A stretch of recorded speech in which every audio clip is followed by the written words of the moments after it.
I'm Paula Radcliffe, and it is a pleasure to be back here in Dubai with this amazing weather, stunning scenery and skyline behind me, and looking forward to the 2025 Dubai Marathon.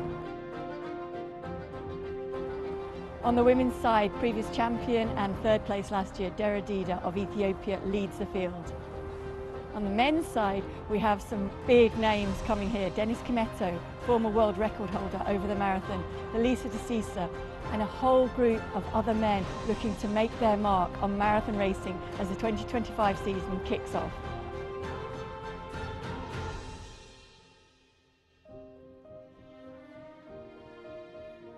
For years of proud in being part of the world and being a marathon hub, and Dubai now is the destination of the marathon. We'd like to thank all efforts has been shown since day one until now, and for sure all together will work to make this marathon even better and better in coming years, inshallah. I think our culture says that the guests are on the home and we are the guests here, so they are mostly welcome anytime, but I think this is the correct time to visit Dubai in terms of nice weather, hospitality, a lot of sports events. They can enjoy whatever they like. We cover like more than 55 type of sports, but particularly we are talking about running, so they will enjoy their run in Dubai. They will see their lovely Dubai as well during the very nice weather that they expect also. So we would like again to say welcome all of you in your lovely city, Dubai.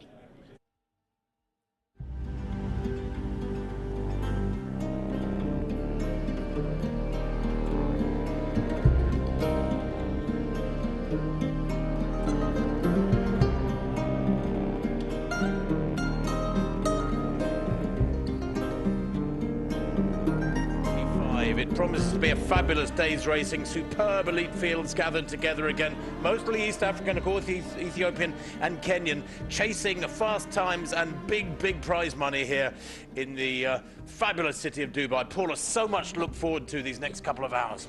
Absolutely, and the athletes are raring to go, all fired up and ready to kick off 2025 with some fast performances here in Dubai, as we've seen previously. As you can see, the race kicks off at 6 a.m, so in about 11 minutes time, local time, and then the mass race with thousands, and that goes off at 7 a.m, 1 hour after the elite. There's a high-quality 10K road race, not part of the main card here, at 8:15 local time. That'll be after the elite men have finished their marathon. One Ailish McColgan is running in that one of Europe's top half marathon racers. I don't know how much we'll see of that, but the focus is very much upon the marathon racing today.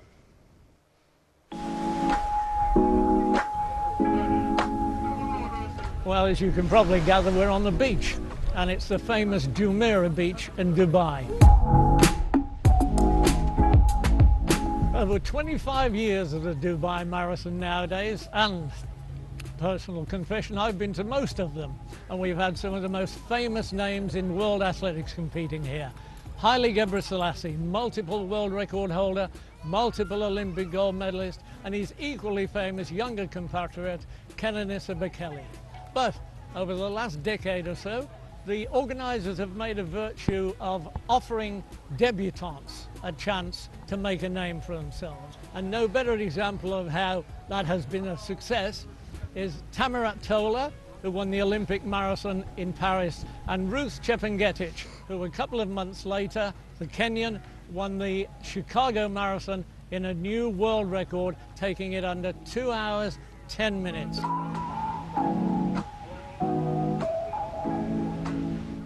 Well, adjacent to the annual Dubai Marathon, there is a 10K race on Sunday. Now, one of the biggest mistakes that novice marathoners or 10K or 5K runners make is they start too fast. So my tip as a lifelong runner is simply this: feel your way into the race, learn to pace yourself, take the first K easily, because you're going to have plenty of time to develop your race pace in the subsequent kilometers, and you'll probably end up with a series of personal bests, not just one. So, Pat, winding up expectations for this, and should we take a quick look at the course, Tim? I think you had a wander around it, didn't you, to see what it looks like out there. Very, very fast course, very few turns, right? I did indeed, yes. It's been rather glorious weather here, about 23, 25 degrees during the day in Dubai these last 2 or 3 days since I've been here, flying in from London, where of course we've had snow. But that was the only time I got out in the sun, Paula. Just to have a look at that course and the way it pans out. This is of course the start that you're looking at. They start in the darkness and will of course finish in sunshine and warmer conditions. That's why they start so early on.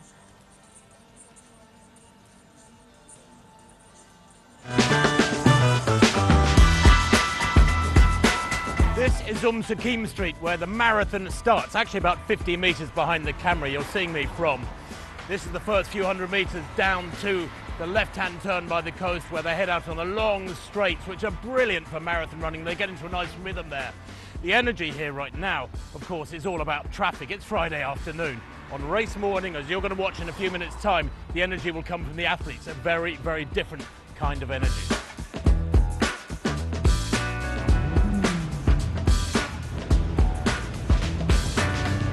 This is the most northern point of the course on Jumeirah Beach Road. The athletes will come from the south up to this junction, up to these lights, where they'll do a big sweeping right-hand U-turn and head back down south again. They pass here at about 19.5 kilometres and about 34 kilometres. So it's a point from which the second time they negotiate this junction, they're effectively on the finishing straight. But for me, this is where the racing starts in real earnest, with about 8 or 9 kilometres to go. Maybe about 25 minutes of hard running to come. You know this building, the Burj Al Arab, one of the most famous in the Middle East. Actually, one of the most famous in the world. Look at it, it's just gorgeous. Anyway, I'm at the 12-kilometre point now initially, because they've run to the south 6 kilometres, come back up here after a U-turn to 12k, and then they pass the Burj Al Arab for the first time. Head 7k up the road, due north, actually in a dead straight line, dead flat, perfect for a lovely rhythm for marathon runners. Do a U-turn at the far end, come 7k back to here. Now that 14k loop here is done again, they repeat it. So they pass the Burj Al Arab 4 times, and the 4th time they see it, it'll be a very, very welcome sight. Because all they've got to do now is go down here a few hundred metres to the south, turn left into Sakim Street and to the finish line. A very, very welcome sight that'll be for everybody.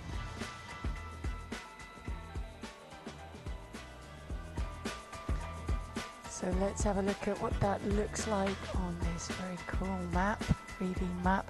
There is the start, and it is a very short run out to that first left turn, and then they head out at about 6k down to the first turnout point at the south here. They will turn there just in front of the Westin, come back past the one and only Mirage, through Al Safur and back towards the Medina here. They'll pass the Medina and go by the Burj Al Arab for the first time. You were standing there, Tim, and this will be the loop that they will run twice over. So they'll go right out to, I think it's Al Masur Road, Al Masur Street, Al Hamal Street, yeah, no, that's right. And this is where they're heading south again.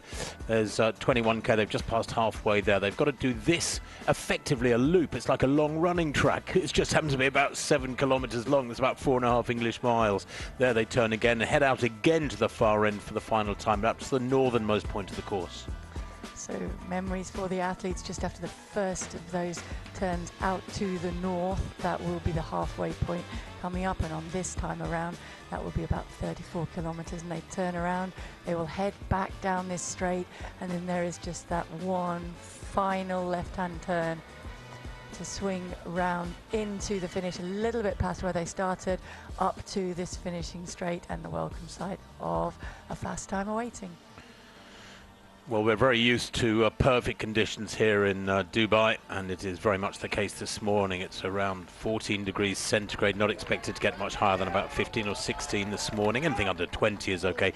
No wind whatsoever. It's dry, of course. Very, very flat, good quality road surfaces here in the city of Dubai.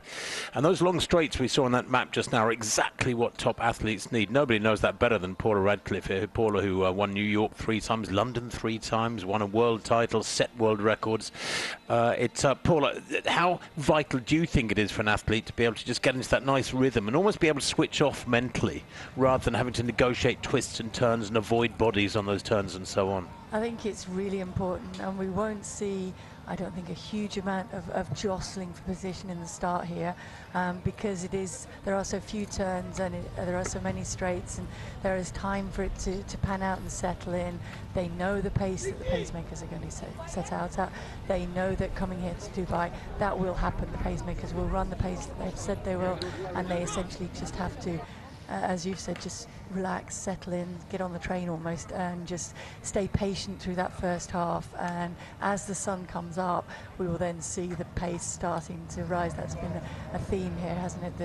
If they go out steadier, and then the humidity, it's fairly high, but it's nothing terrible, is it? Yeah, those conditions are pretty much perfect. Wind speed 8 kilometers per hour. I don't know where, because we were outside 5 minutes ago. We're up, the commentary booth is right beside this start line, and there's not a breath of wind. So maybe out on the bay there's wind, but 16 degrees centigrade, I think that's said. The good thing is that it's not going to climb much, is it? You know, sometimes, I think last year it was quite humid and a bit warm. This year it looks like it's going to be better conditions. Yeah, it's a good 2 or 3 degrees cooler than last year, and certainly a lot less humid. I think it's about 30% less humid today, so the athletes will be really happy about that. It's actually forecast to drop in temperature slightly just before the sun rises, and then warm up again. So there's a list of past winners. You can see some fabulous names there, and Gaetane Molla in 2019 setting that men's course record 2:03.34. That's going to be tough to beat. I don't know if we'll see course records today. You know, these are not machines, these guys. They're racing. That's the most important thing. We want to see great racing. They want to win the prize money. But in the women's field, if anything, as we see that past winners list with the course record having been set last year by Tigist Ketema, she ran, what, 2:16.07. That's there's a greater depth field on the women's side, I think. I think there is. We see Dera Dida was the champion in 2023, actually the same year that her brother-in-law, because she's married to Tamara Tola, won the men's race. And the depth and the calibre and the quality, I think, on the women's field is more current and going to provide a little bit more of a battle. I think there's a lot of young debutantes coming through on the men's side that are hoping to break through and make their mark. There are pacemakers, of course, from the men and women. There into the white vest centre of picture is Dennis Kimetto, former world record holder. He's 40 years old now as Kimetto. Broke the world record in Berlin back in 2014. Yes, 11 years ago. Well, about 10 and a half years ago. He's a winner of Chicago and Tokyo as well in years gone by, Kimetto. And frankly, he's here really more as a sort of honouring run. He hasn't run a competitive international quality race for quite a few years, even though he looks very, very fit. But in honour of his fame and past achievements, he's given #1. #1, and I think pretty much the lone Kenyan aside from pacemakers in this race, and amongst all of the Ethiopians who come, of course. Big strength in depth, and known, it's talked about back in Ethiopia that this is a place to come to and run fast. And just at the top of that, Tolosa actually is a very high caliber as a miler, was second in the Bislett mile and beat a couple of Inga Britsons that day. I've got Boki Deriba down as my dark horse as well, wearing number 16. These are some of the others as well. The pacemakers are there, and the debutantes fill the higher number positions. And it's always lovely. This race does have this huge tradition for sort of bringing new names to the fore with fast times here in Dubai, if not wins. There's the elite women's field, and that is a very strong field indeed. Tigist Getachou is a 2:18 form. She's the fastest. She's the fastest here with that time from Valencia a couple of years back. But as you mentioned, Dera Dida in very good form, married to the Olympic marathon champion, so there's a bit of winning form in that family. And they do train together, don't they? But she said she keeps up on the steady runs and then will be a little bit behind on the workouts. Well, the officials doing a wonderful job. Big shout out for all the officials here as they get to the start line. It is 6 a.m. here in Dubai as we get this 24th edition underway. They're off then on the streets of Dubai. Shakim Street, they have about 600 meters here, dead straight down to the first turn where they take a left, and then they run along the coast road with the sea on their right effectively, and go dead straight for about 5.5 kilometers. And these long straight stretches, Paula, are ideal for these fellas to get into a nice rhythm early on, and the women as well. The women have got pacemakers. There's 3 pacemakers in the women's race. Yeah, the women have pacemakers, and they have, of course, gone off with the men as well. So any of those slower men, or maybe not having quite such a good day, will be in amongst the elite women. And it is a little bit of a game to make sure, a gauging game, just to make sure that the women don't get sucked into going off too quickly. You can see already that is fragmenting into two groups, but the danger would be to go off too quickly on the back of the men's pace and then pay for that later on. Well, it's not unusual for races in the Middle East or in Asia to start in the dark because of temperatures. I've worked at the Singapore Marathon in the past, and most of the races run in pitch darkness. I think it starts about 4 in the morning when I was there a few years ago. But as you can see, they've already negotiated that left-hand turn. That was the start of the 10K they've just passed, which gets underway later on. That goes off at, what did we say, 8:15, so in just over 2 hours' time. But yes, clear separation very early on with, what, only a minute and a half on the clock between the elite men and the elite women here. I wonder how long it'll be before these packs break apart, because the women in particular, Paula, are going for very, very ambitious times here. They're going out at, what, 68 minutes for halfway, so 2:16 pace. Yep, there are two pace groups, and you can see there are already two men getting themselves into position at the lead of each of the pace groups. There's a 68 pace, which is a 68 half, which would give you 2:16, and then there's a 70, so a 2 hours 20 pace as well. And I think for many of the women making their debut, it would obviously be more sensible to go with that second group, and it will be the more experienced racers that you see making that decision to latch on to the quicker pace, and then probably starting to look around and chat amongst themselves as well, and gauge, do they want to scale that back a little bit and then maybe pick it up a bit more in the second half of the race. I certainly find it's much easier to run negative splits in a marathon, so to go out and then to build off that and come back faster in the second half. Funny enough, though, when the world record on the men's side was set by the late Kelvin Kiptum in Chicago a couple of years back, 18 months or so ago, he ran negative splits, didn't he? He ran his second half was 59:47, and yet when Eliud Kipchoge ran his world record, the previous world record, a year or two earlier, his first half was much quicker. Yes. So it can work either way. It does work either way, but I think if you look, the majority of world records tend to be set the negative split way. Certainly it's a nicer way. I think you feel better finishing than you do when you're really holding on and kind of falling apart and trying to hold it together. The exception being, of course, Chepengetich in Chicago, who ran substantially positive splits and essentially broke all the rules for marathoning in the first half of that race, but managed to hold on for a phenomenal sub 2:10 performance. It was incredible, wasn't it, for those of you who are not up to speed with marathon racing and records, so to speak. In Chicago last October, the 13th of October, almost a science fictional time, a time that nobody thought would be reached for another few years, was run by the Kenya's Ruth Chepengetich. She ran 2:09.56, under 2:10, which until about 6 or 7 years ago was considered a world-class time for a man, and now the women are getting into that territory. A lot of that is down to innovations in training, but also to the tech innovation in the shoes that the athletes are wearing, which have really come on stream in the last 6 or 8 years. And Chepengetich is 2:09.56. We'd like to think that won't be touched for years and years, but then we were talking a couple of days ago and saying, well, frankly, it'll probably only be a year or two before a woman runs 2:08, and another year or two after that before a woman runs 2:07, which to me just sounds absolutely bonkers. It sounds like totally impossible, but that was the case a few years ago. Now it's reality, more or less. This is the front of that elite men's field. They're looking to go out here at a very, very quick tempo. We're hoping for something around the 2:04, 2:05 area for a winning time here today. I don't know if the course record is going to be threatened. Remember, that's at 2:03.34 by Getane Mola. Tamire, to give him his full name. That was back in 2019. It was his debut at the age of 25, and he ran one of the fastest times in the world for that year. I'll just wait, and they must. We can see the clock on the screen says a running time approaching 5 minutes. The splits haven't yet come through 2 hours for the first couple of kilometres. I did get a 2K split at 4:33, which would be exceptionally quick running, so I'm not sure that was right. Yeah, no, they'd need to be running about 2:56 to run 2:04.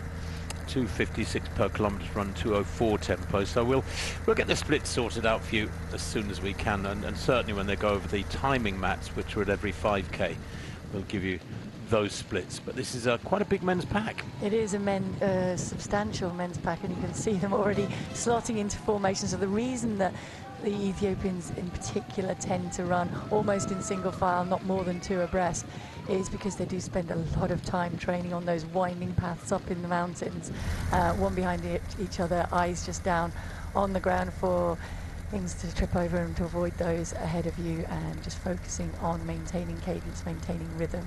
And when they come into racing situations, do kind of slot into that formation. There's very little wind. It's not for reason of sheltering from the wind. It is really just how they have trained and how they're prepared to come in. And you can see just at the back of that women's pack, there's one of the athletes maybe perhaps struggling to stay with them. And as I say, that just picks it up a little bit. Everybody looking comfortable, as you would expect at this stage. Well, Paula, the vast majority of these fields, men and women, are from Ethiopia. They're all based in Addis Ababa, the capital city. And I was there 18 months or so ago and trained up in the Entoto forests on the hills high above the city. And I went for an early morning jog with some people, and I didn't realize that I was up at 10,000 feet and I was out of breath within a couple of minutes. I was in a terrible state. And you were talking about how they run in single file because the paths are narrow and they have to watch where they're going. I tripped over. After about 5 minutes, I think I was gasping desperately for oxygen, and there wasn't much about, and I tripped over on a stump and went down very, very heavily, and I just lay there for a while recovering. Actually, it was quite a nice rest, apart from the skinned knee. But yeah, these athletes train in an atmosphere where there's very, very little oxygen, high up in the Rift Valley, and they come down to sea level. The sea, by the way, is only 100 meters or 2 away from where they're running in the darkness in the background there. And of course, the oxygen in the air is much thicker. Those of you who don't understand altitude training or altitude, thinner air up there, thinner oxygen levels in the air, and they come down here and they're breathing in more oxygen, and for them it's luxurious. They feel supercharged. Yeah. And you and I have both done altitude training, and it's a very genuine thing, isn't it? It is, and nothing beats really the first time, does it? The first time that you've been up to altitude, struggled with that lack of oxygen, your body has adapted, become a lot more efficient, and you basically come down and feel like somebody gave you a battery pack for the first few runs that you come down, and certainly the races. And then after that, that improvement and that help is always there in terms of it feeling much easier when you come back down and there's normal amount of oxygen in the air and your body has become that much more efficient. But yeah, never quite as good as that first time. Kilometre and quicker, and I think they've just rebooted. In fact, the 5k time has just come up 15:04 for the men. That is on the slow side. It is, confirmation of the 5k by the fact that they've just picked up the drinks bottles, and that is the first of the elite athlete drink stations. They'll have them every 5 kilometres. They had to hand in their bottles by about 7 p.m. last night, so immediately after the technical meeting there were a lot of athletes frantically mixing up bottles and handing them in, and they are then of course stored overnight and put out on the tables, and they are issued very exact instructions as to where their bottle will be on which of the 11 tables out there. Well, that's 15:04 clocking for 5k. We'll wait for that to be doubly confirmed, but it's a 2:07 pace, so it's steady, if not super fast. It's reasonably quick, and if they do run negative splits, we're going out at what, basically about 63 and a half minute pace for the first half. They'll come back with a second half probably a couple of minutes quicker than that. The last few kilometres, well, the splits are all over the place, so we can't believe those, but I do believe that 5k split of 15:04.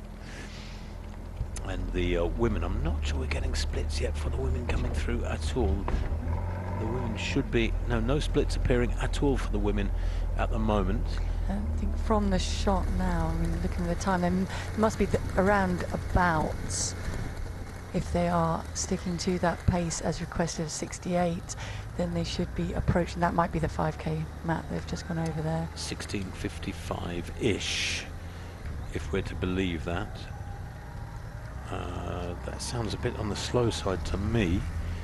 Paula, come on, you're the mathematician here. You've got all this stuff. I'm looking at the split there. I think the 16:35 5k might actually be from the women's race. Yeah, that's not leading men. That's not the men.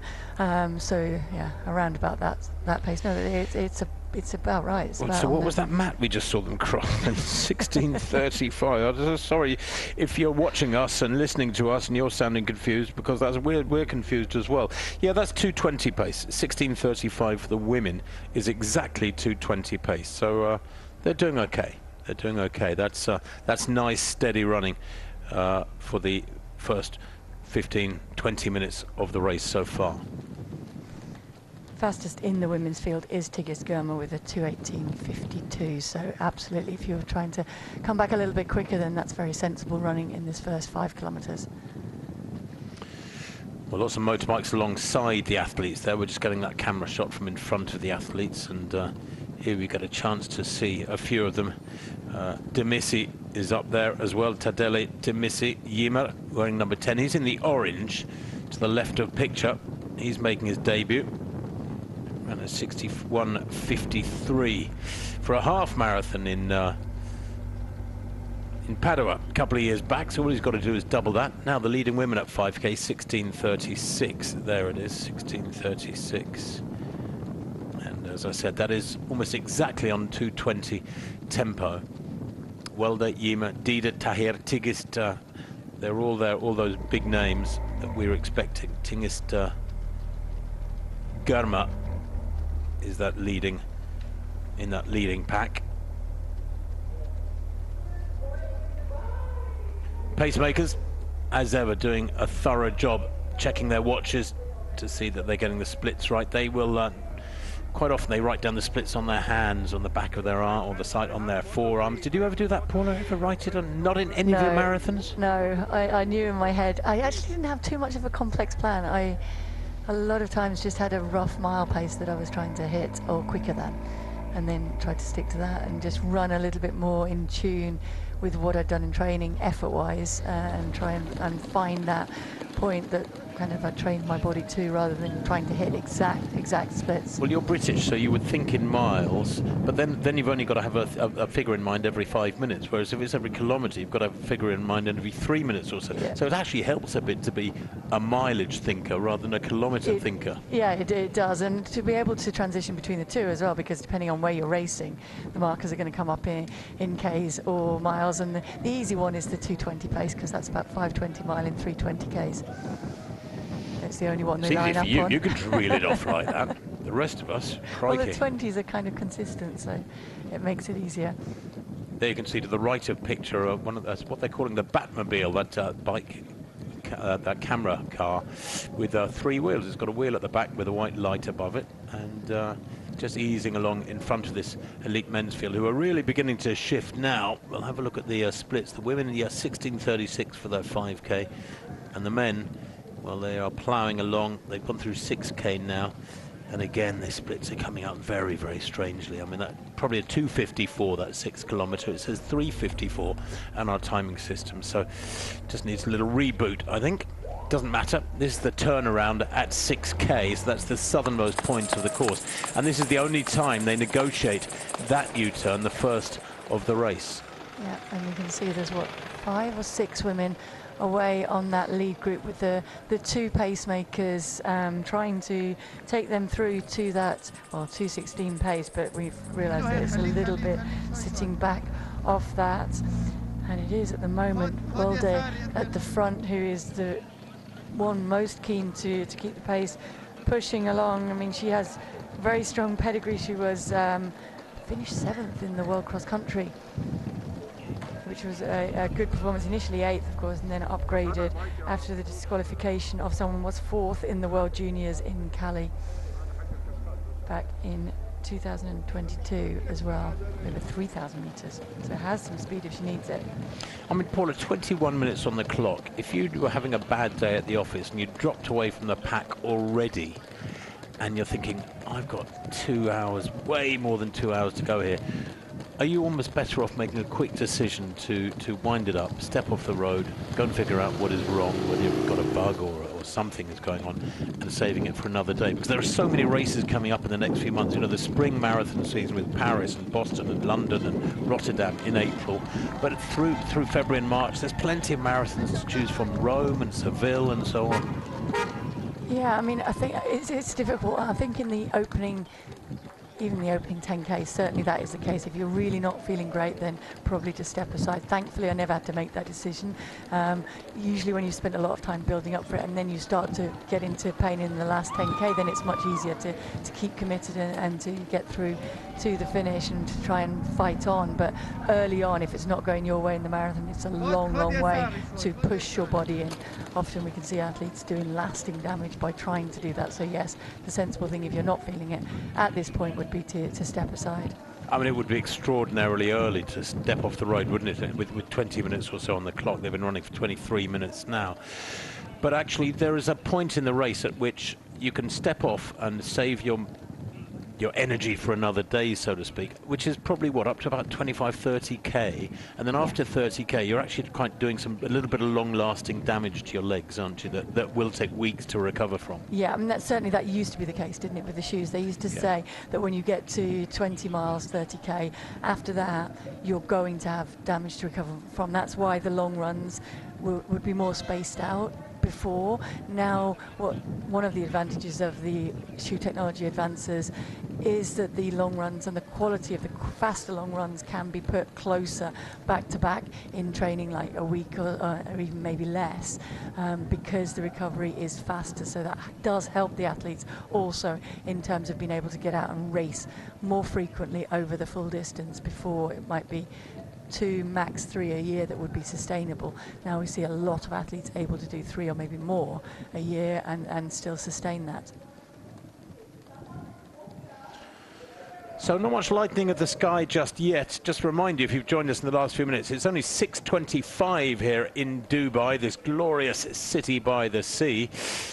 So it's early in the morning, no sun up yet, but the temperatures, the conditions generally for this 24th edition of the Dubai Marathon are absolutely perfect. Here's that lead men's pack. Big pack too, what, about 15 strong, something like that. It's a big men's field, by the way. We know there's an elite field of some 22 elite athletes here. But they are beginning to tank along rather nicely here. The 7th kilometre, if we were to believe these times, and I'm not sure I do, was at 2:46. The times at the moment that we've got coming through, although they went through in 15:04 at 5k, and I believe that, the times are all over the place.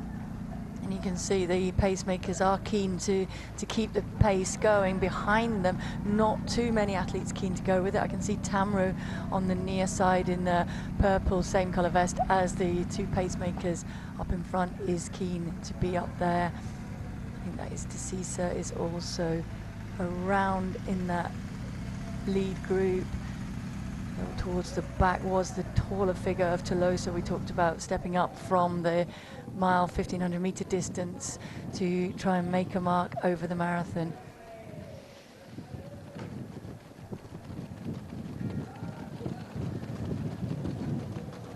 On the far side, that is Redahen as well, who is committing and then been up there quite a bit so far through this race in terms of keeping it going. Yeah, Redahen in his 7th marathon here. His debut was in Cape Town back in 2021 when he ran 2:10. Really solid start. Then he ran a personal best in Barcelona in 2022 and was 11th in Frankfurt later that year. And then in extraordinarily in 2023 he ran 2 races in China 1 week apart. He ran 2:08 and then a week later he ran 2:10 in a couple of Chinese marathons back in 2023. Extraordinary way to behave, and I guess there are financial incentives. He probably woke up on the Monday morning, went, my legs don't feel too bad. Somebody said, oh, you know, there's another race this coming weekend. And he went, oh, okay, I'll have some of that. I mean, it is unbelievable. I didn't notice it at the time, but it's in his notes. 2 marathons, world-class times in 7 days. Maybe he just really wasn't happy with the first one and wanted to go out and do better. Well, he didn't. He ran slower in the I know, second. He only it's going to ran be that 2:10. way, isn't it, when you race a week later? But he has shown good recent form, so we know he's got a good chance today. He's been in the top 5 in the top 3 in 5 of his 6 marathons, his finished marathons. This is his 7th. Back to this women's pack now. Talk about running in unison, in sync. That is a fantastic shot, isn't it? A little bit of changing from the front, is there? Or is it not? I'm not sure. From the vest, I know that Welde, the debutant, was up front for so much of the first 5 kilometres, certainly keeping the pace, pushing along, but very little change there, and the women all working together, but one behind each other. Well, according to the splits that are coming through, they've gone through 8K in 26:34, these leading women. The men almost exactly 2 minutes quicker at 8K, so that sounds about right. The men were 24:36 at 8K. That's 8th kilometre at 2:52, the 9th kilometre at 2:55. So these kilometre splits are beginning to come through with a bit more credibility to them now. I think they're homing in on what is correct timing. Still not sure, and can only apologise for the bizarre splits that were coming out earlier on, like the 6th kilometre according to the system at 3:54, the 5th kilometre at 2:03. Those are absolute rubbish, but now I think we're getting them right.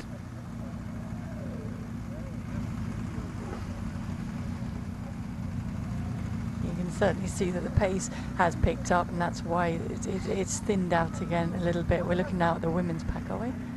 Yes. We've just had official confirmation there was a slight problem with some of the timing system through those early kilometres, but it is nailed down now. So splits from here on we think will be reliable. There's the Bayene in this leading women's group, Dibaba Bayene, making her debut, running with confidence up at the front there, tucked in behind the pacemakers. Ahmed as well, she's another debutante. That's Nuret Ahmed Samiro. I think this is the second chase group. So I think it's the second group of women, it's not the first group of women, so that would be the 220 pace group that we were just looking at. And here's the leading men's group. Move along really well, and I'm impressed. Kimetto is still there. Look, Dennis Kimetto. He's never done any track racing. He held the world record back in 2012 for 25K. 1 hour 11 minutes. He was on sub 2 hour tempo in that 25K for the 1 hour and a bit. But still looks very, very fit, Kimetto. 40 years old now. That world record he set back in 2014, 2:02:57. He was the first man ever to go under 2 hours and 3 minutes in the marathon, and he was a bit like a shooting star. He really only had a golden period of a couple of years, didn't he? But in that period he won Berlin and Tokyo and Chicago. And he struggled a lot with injuries since, and he talked about in the press conference, didn't he, that meant that he perhaps is a little bit fresher than he would have been had he been able to run through all that time without those injuries. And he was indicating that his training had shown him that he might be approaching form of 10 years or so ago, and he might be able to come out here and perform. So certainly, I think coming all this way, he wouldn't come all this way if he didn't think he was going to be able to perform, at least give himself a chance of hanging in there with that lead group. They're picking up their 10K bottles now in their hands. They've just gone through 10K, that leading men's pack, in 29:49. So after a 15:04 first 5K, that was very, very modest, shall we say. The second 5K, 14:45 for that 29:49 at 10K. So they're beginning to click along now at a much, much quicker tempo. 14:45 works out at what, 2:57 per kilometre.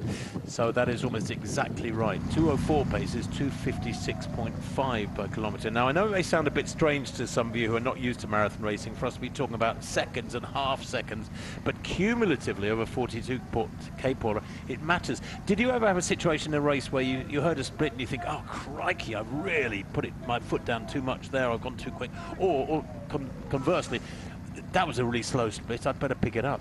Yeah, I mean, I think those are the gauges that you look to, aren't they? And I remember, well, I know that the 3rd mile in London is downhill slightly, so that's always a panic. But one year they had set the marker out in a little bit the wrong place, so when I went through it, it was an extremely quick mile, and then it's kind of riding that line of not panicking too much because it's done, there's nothing you can do about it. So if you waste a lot of energy stressing about it, it's not going to help your race in any way, but certainly scaling it back and just slowing down a little bit and trying to gauge that correctly as well. And it's more the slower ones that will give you a bit of a psychological kick up the bum, get moving a little bit, try and pull yourself out of those rough patches. But I think accepting that in the marathon as well, it's a tough event, and you're not going to get through it without some tough miles, and so a couple you can let go. It's when they start to go back to back that you need to start pulling things together and working it out.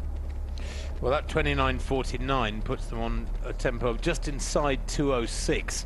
So they are homing in on a nice steady rhythm here that is could result in a very quick time. I suspect they will continue to push it along really strongly through halfway and beyond, and hopefully well towards the finish line with a winning time, maybe around 2:04, 2:05 here today. Remember that course record 2:03.34 is very special indeed. That day Gaetano Molla ran a first half of 61.44, so today we were hoping this lead pack would go out in about 62 minutes.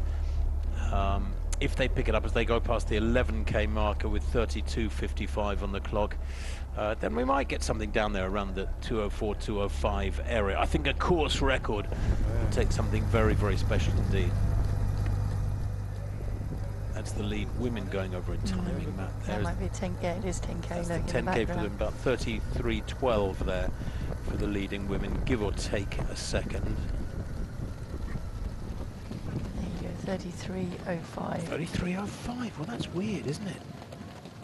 Because we started our stopwatches when the gun went. So mine said 33.12. But the women did start a little bit behind, didn't they? No. Stood on the second row on the start. Well, all right. Half a second behind. Not going to start 50 metres back. We'll check that for you. 33.07 is no, that's the men at 11k. Crikey, now just to confuse you. At 10k, the women have gone through in 33.05. It is indeed 33.05. There's an issue there. Who's that? Mulu didn't get her bottle, I think, at that, and she's. Well, she looks as though she's gesturing to be handed one. I'm not sure they can do that. You have to pick up your aid bottle, your drinks bottle within the zone, and she has now gone past that 11th table, so nobody else can bring her one other than one of the other runners. One of the other runners could send that forward and share her drinks bottle, and it does sometimes happen, particularly if she's got a training partner in there who might take pity and share that bottle with her. I think that's just maybe not perhaps being aware of those drinks tables coming up, and as I said, they did in the technical meeting spend a long time explaining to the athletes in which position on which table your bottle would be, and make sure that you allow the time to get there. It is spread out over 100 meters or so, and so if you're on one of the later tables you have an advantage in terms of knowing that it's coming up. So that second 5k for the women after a 16:36 opener was 16:29. And the good news is that 10k split for the women, 33.05, puts them on schedule for about 2:19.30. They're on sub 2:20 tempo in the women's race, and in the men's race on sub 2:06 tempo. So things building nicely with 35 minutes on the clock here in Dubai. And you can definitely see from that shot the cadence has picked up a little bit. They're ticking along really, really well there, aren't they, in that group? Some looking around, just assessing who else is there, who's with me. And as you said, Kimetto is still up there, still acquitting himself well so far. Well, he is, you know, and I was looking at Kimetto's card. His last significant marathon was back in 2016 when he was 9th in London. He ran 2:11. But he hasn't been in competitive shape for an international race for a long time. I mean, you know, anything outside 2:10, 2:12 for him is really when it's gone. Yeah. And he's just enjoying his running as a veteran runner. But no, certainly a lot faster at this pace than his last run out. Well, his last run out in 2024 was a 2:34 in Lagos, and running much faster than that, but still with a lot of company around him and a lot of racing to go yet today. There you can see those splits: 15:03 for the first 5k and then 14:44 for the second 5k.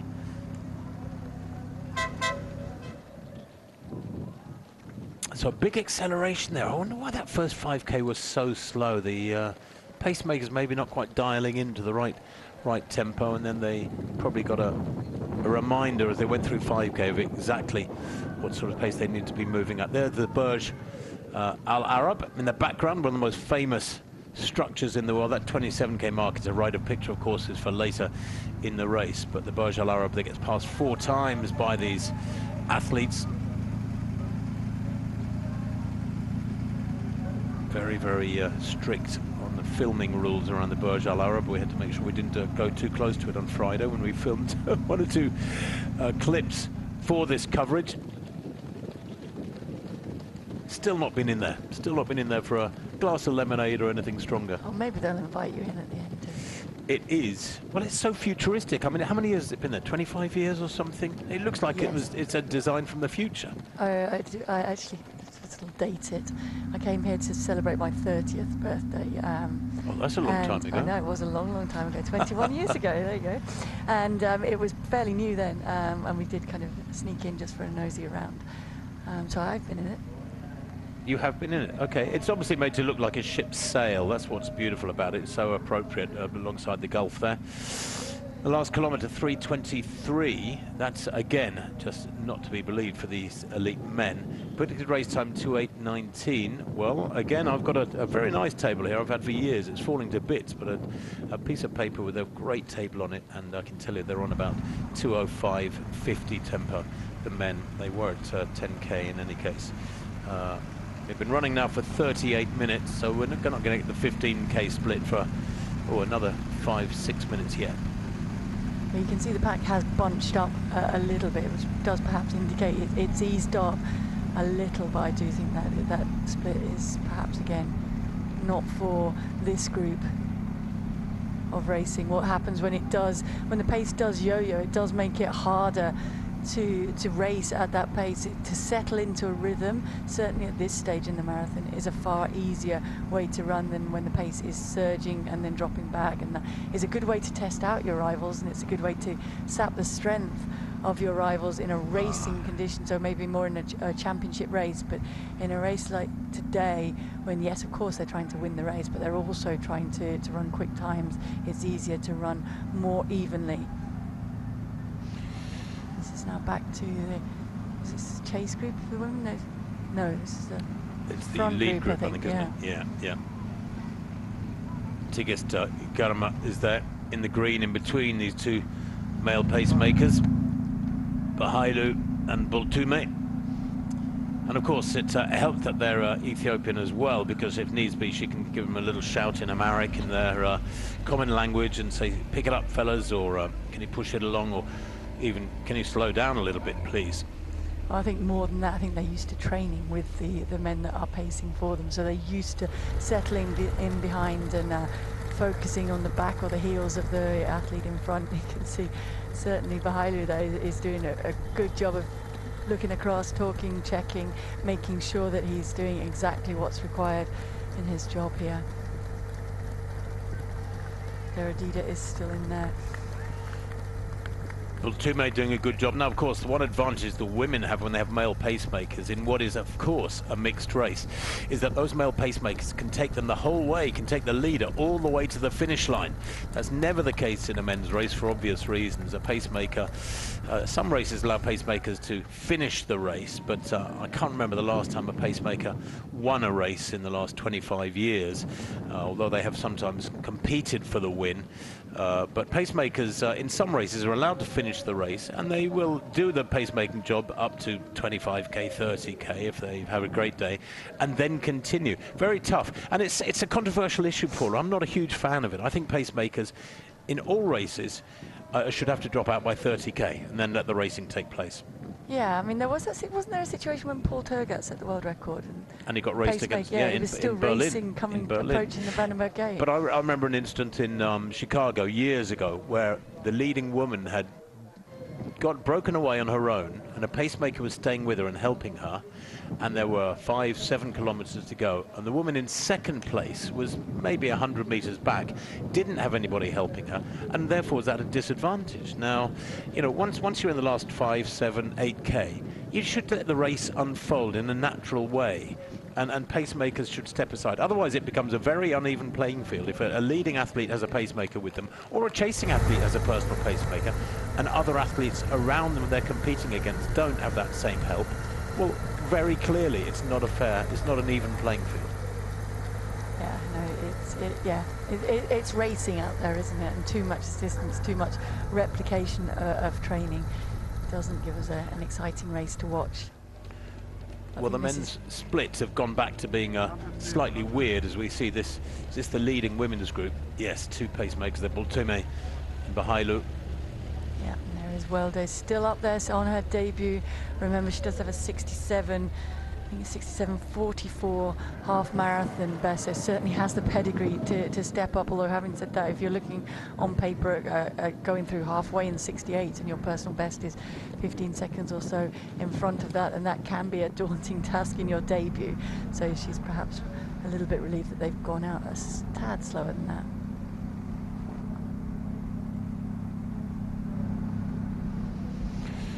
Well, now the sun, or the sky is beginning to brighten. The sun will be up soon. It's nearly 7:15 local time in Dubai. This big men's pack, quite a contrast to the women's field, which is split into two separate packs, and there's, what, 4 or 5 in the leading women's pack. This men's pack, probably 15 or 17 strong. 43 minutes on the clock, the sun coming up over the Gulf.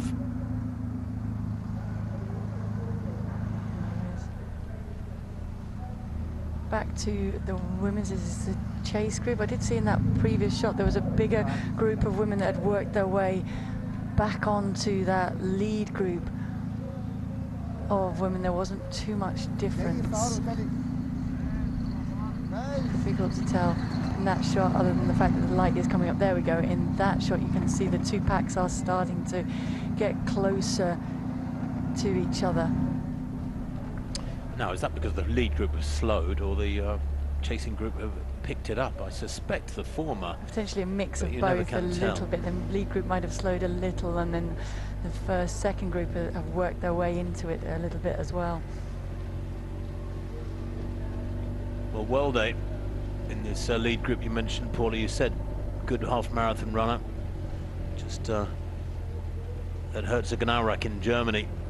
Her sponsors put on a big race every April, and she ran really fast half marathon. In fact, a world under 20 record of 67.44 less than 2 years ago. So enormous capability shown at half marathon. She's also very high standard track runner as well at 5,000 and 10,000.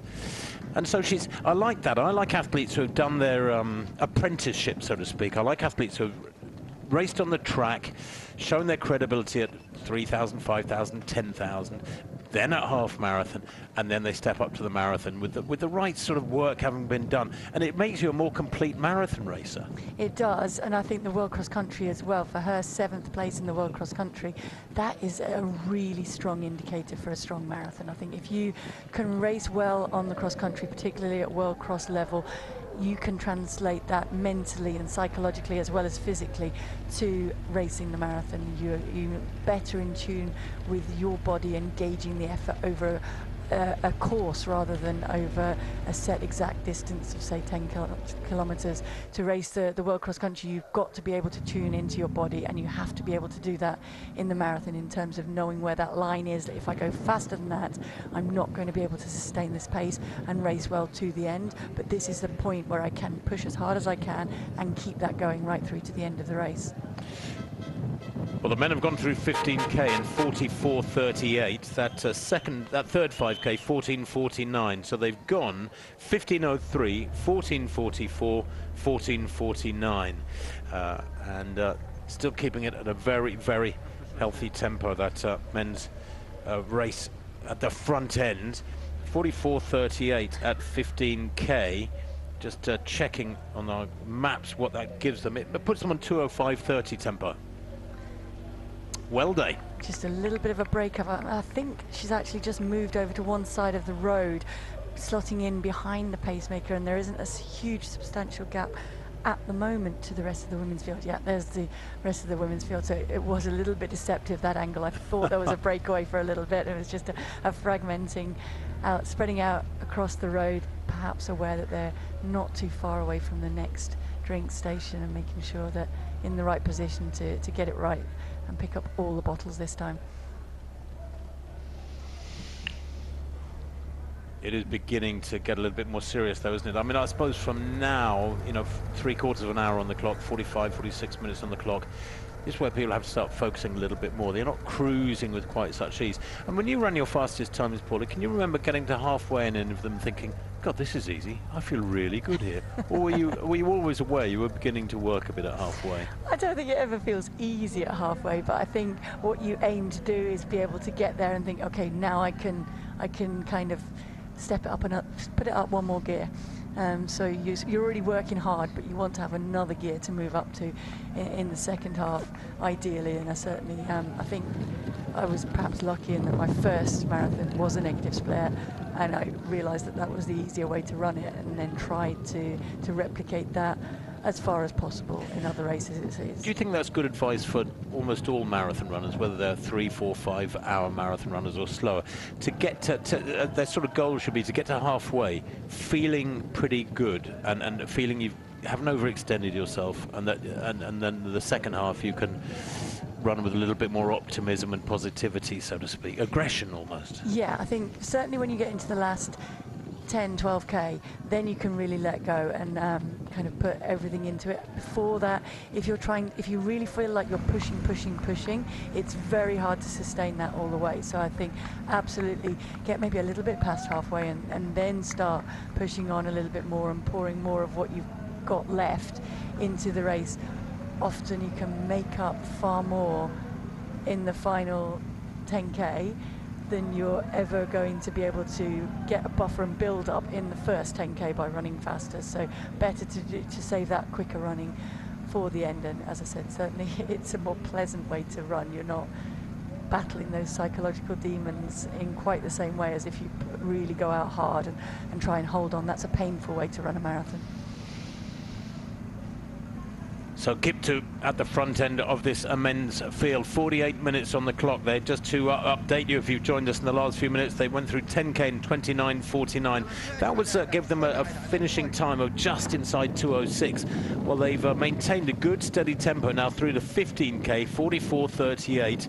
That was a 14:49 5k, and it puts them on a tempo of about 2:05:30. So they're warming to the task, I think you could say, Paula. And you know, if the 20k split comes up with another time quite a long way under 15 minutes for 5k, they'll be heading down towards 2:05 flat territory, and hopefully through the second half, as you say, negative splits would take them down into the 2:04s. Well, certainly they're setting that stall out like that, aren't they? We've seen a gradual, nothing silly, but a gradual wind up of the pace from a steady start, and now starting to settle into good rhythm. We're seeing little tiny gaps start to break up, but most of the main contenders are still in there, and it's a very, very strong pack. And indeed on the women's side, they've gone through now 15 kilometers, because that is the 15k drink station. 49:36 is the split that has come up, so they are also starting to pick up. They've set out quickly, it's backed off a little bit, and that is now dropped again below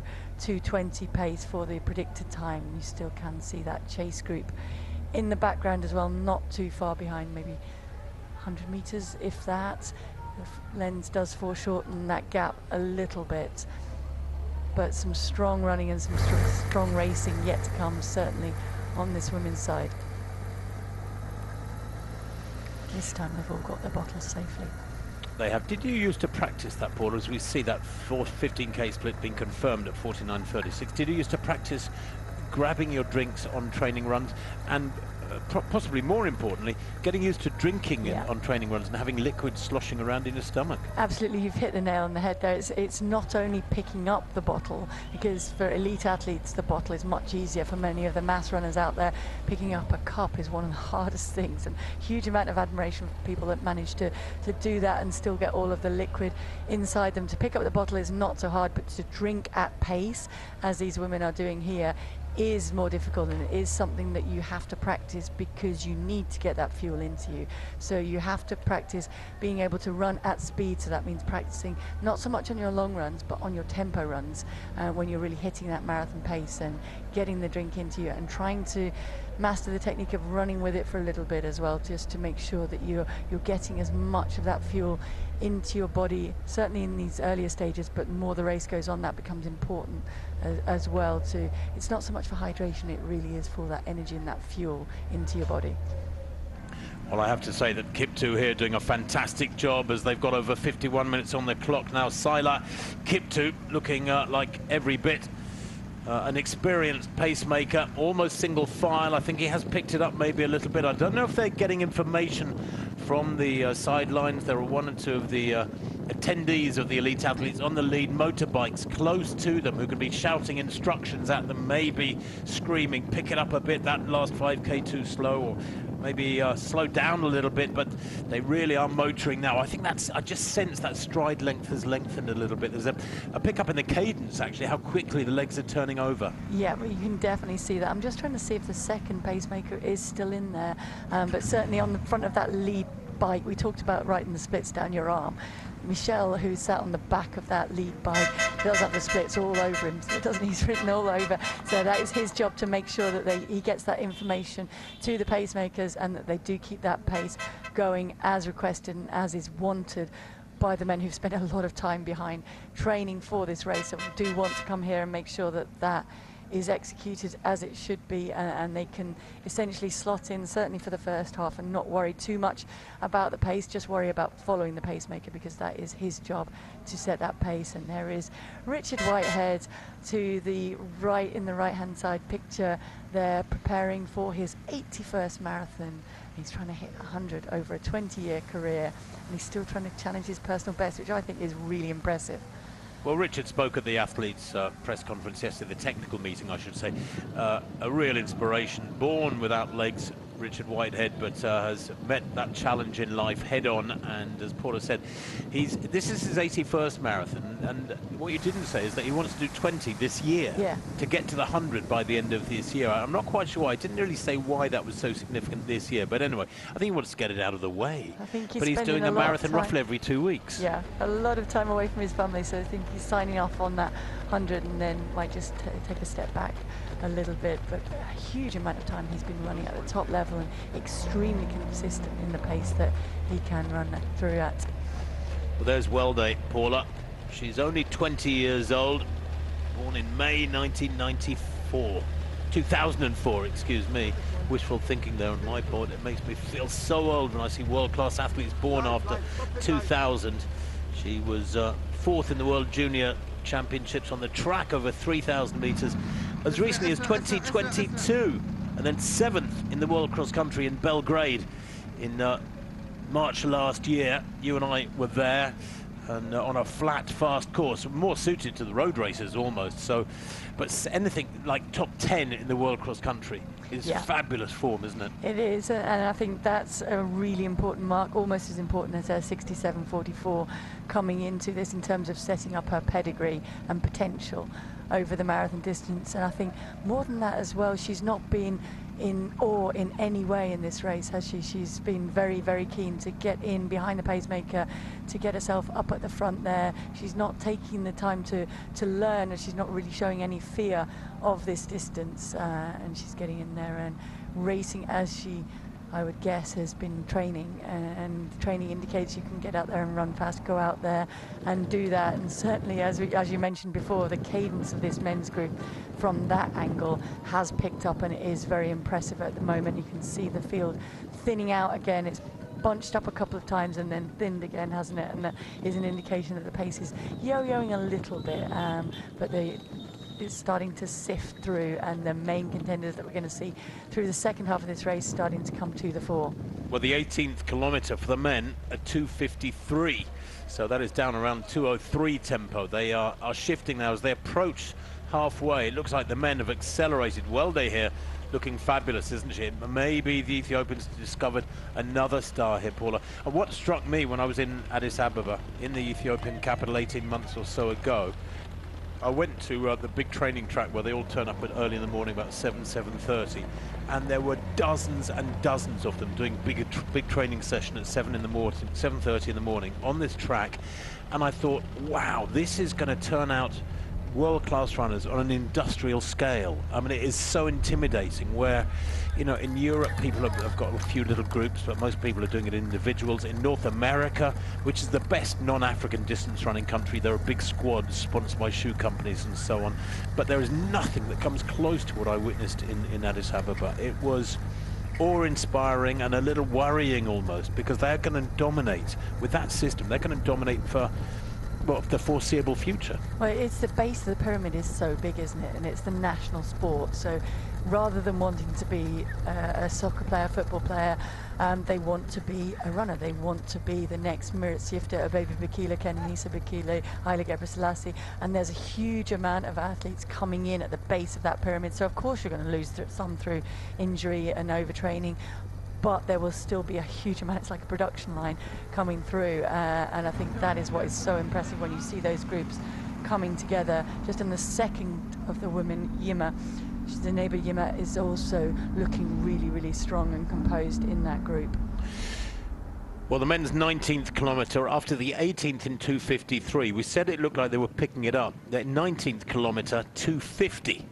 So if that is to be believed, wow, they are flying, and they are going to go through halfway in something like 62 minutes, which was the target, but they've done it in a strange manner. I think the early 5K was on the slow side, and then it has gradually picked up. Now here's that U-turn, 58 minutes on the clock, so this is at about 19 kilometres, and they are down by the Burj Al Arab here. Just checking. No, they're not. They're at the northern point. Excuse me, I've got it wrong. Burj Al Arab is way down in the distance there, as you see down the road. 7K down there, about 4.5 miles down there is the Burj Al Arab. This is the U-turn, the second U-turn of the race. So they've just run about a 10K length, dead straight, with a slight dogleg near the Burj Al Arab. It's a chasing group in the men's race. That wasn't Kimetto, was it? Was that Kimetto leading that trio? I think it was. Tolosa. Well, he's beginning to struggle. Teresa Tolosa making his debut. He's a great track racer. He's a 3:34 1500 meter runner. He was a silver medalist in the World Junior 1500 meters back in 2016. But he did run a 61:29 half marathon in Warsaw a couple of years ago. So he's got distance runner's strength, but maybe not marathon runner's strength. And he's finding out. Yeah, as we see a little bit, somebody there did not realise that they were approaching that drinks table, and some zigzagging around, almost got caught up in the table, as well as we look at pictures on the other side of the mass race getting ready to get underway in about 30 seconds or so. Yeah, the elite athletes set off at 6 a.m. This marathon mass start at 7 a.m. and then the 10K will go off at 8:15 and the 4K fun run at 10:30 local time. Nearly 1 hour on the clock then in the men's race, and appropriately this mass marathon gets underway exactly an hour after the elite athletes in the 24th edition of the Dubai Marathon. It is the 26 years since the first Dubai Marathon. There were no marathons here in Dubai in 2021 or 2022 because of the pandemic, but it is back now. Marathon racing all over the world is back big time, and numbers continue to go up. The New York Marathon last November was the biggest marathon ever in numbers. I think it was 47,000, was it? Or was it 45,000? It doesn't matter. Sorry, 55. It was well north of 50,000, which is astonishing. Dubai's not that big yet. Those look like great numbers.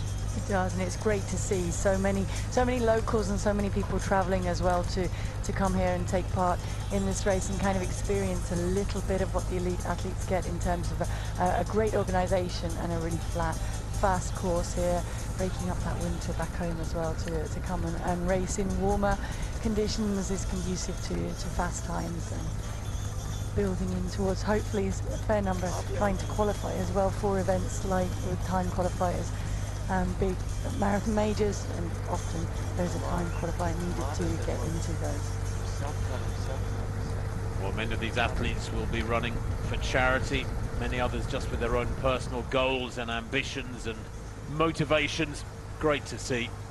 It's well known that if there's a marathon runner or a runner in the family, that other members of the family improve their lifestyles. There's all sorts of data to support this. One member of the family takes up running, and other members of the family improve their lifestyles, their diet, their sleep patterns, maybe their choice to get involved in aerobic exercise. So wonderful to see that So many people are enjoying a run out early on this Sunday morning. Remember, only 7 a.m. Well, now about 2 minutes past 7 a.m. here in Dubai for this 24th edition of the race. Now, in the elite men's race, look at that single file, Paula. They're really running hard here, and that's because they've gone through 20k in 59.11. That split, a 5k split to 20k, 14.33. They've accelerated very, very significantly. In the last 10k, let's take a look at that. The last 10k has been, what, about just outside 29 minutes. Really, really fast, and you can see the effect that it's having down the field. They're almost flat out at this point and running really, really hard. Maybe as the halfway checkpoint, they've just gone over there on the mats, but certainly a huge pickup in pace, and that's having a detrimental effect on the field in terms of really thinning it out into single file behind them, working hard. On the women's race, it's still consistently that group, although it does look like Tahir towards the back is struggling to hold on, and for the first time Yima is slipping back down that field as well. So there are six women in that group, but 5 starting to break away a little bit, and still Welde at the front keeping that pace going and slotted in right behind the pacemaker. Well, that last 10k in 29.22 is 2:03 tempo, 2:03.30 tempo. So they've actually run the last 10k at race record speed. They are 62.23 at the half. That is not bad at all. That is pretty much spot on, considering the first 5k was 15-20 seconds slower than they wanted. That is brilliant pacing. It is, and it's quick. I mean, looking at Girma slotted into second place behind the pacemaker, so first place really at the moment in the race. Not a huge amount of experience, a 63.34 at altitude. He's just run a substantial personal best, albeit at sea level, through the first half of this race, and then trying to come back with a racing second half is a big ask. So a lot of men up there committing to this, which is great to see, and I've obviously trained well over the winter, come here expecting to get a fast race, and maybe when it went out a little bit slower, we're keen to get that pace moving. But now they've got it moving, and they are really on a very good tempo, personal best tempo for many of those men. Well, one of those leading men is Edmilam Tedeschi. He's making his debut here. He's gone out in 62.23. He's either going to make a spectacular debut when they come to the finish line, or else he's going to blow up in the second half. And maybe the women have picked up too, Paula, because single file here, you know, nobody's running alongside each other and feeling comfortable. This is a second group of women, so if we get that camera just swung around a little bit, we could see how far they are behind from that lead group. That is the second chase group. That lead group is the 6 women who were away that we saw, led by Welde. Kiptu is still doing a strong job here as a pacemaker. He's gone through halfway. We've lost the other pacemaker. He's doing a very good job and keeping that pace going. And Berega here, likewise doing a fabulous job. Ahmed tucked in behind. Bayene is there as well. They make that turn at what, about 19.5 kilometers. That's that northernmost point of the circuit, and they'll be back here in 14 kilometers time. So basically they're on like a very long elongated running track here with 7 kilometers on each side, and they do a U-turn at each end. So it is the 1K splits that we're getting are just an indicator. The 5K splits are the ones that will be so much more accurate. So that should be coming up soon for the lead women. This again is that chase group of women approaching the 20K mark. For the lead women, they did go through that in 65.40. So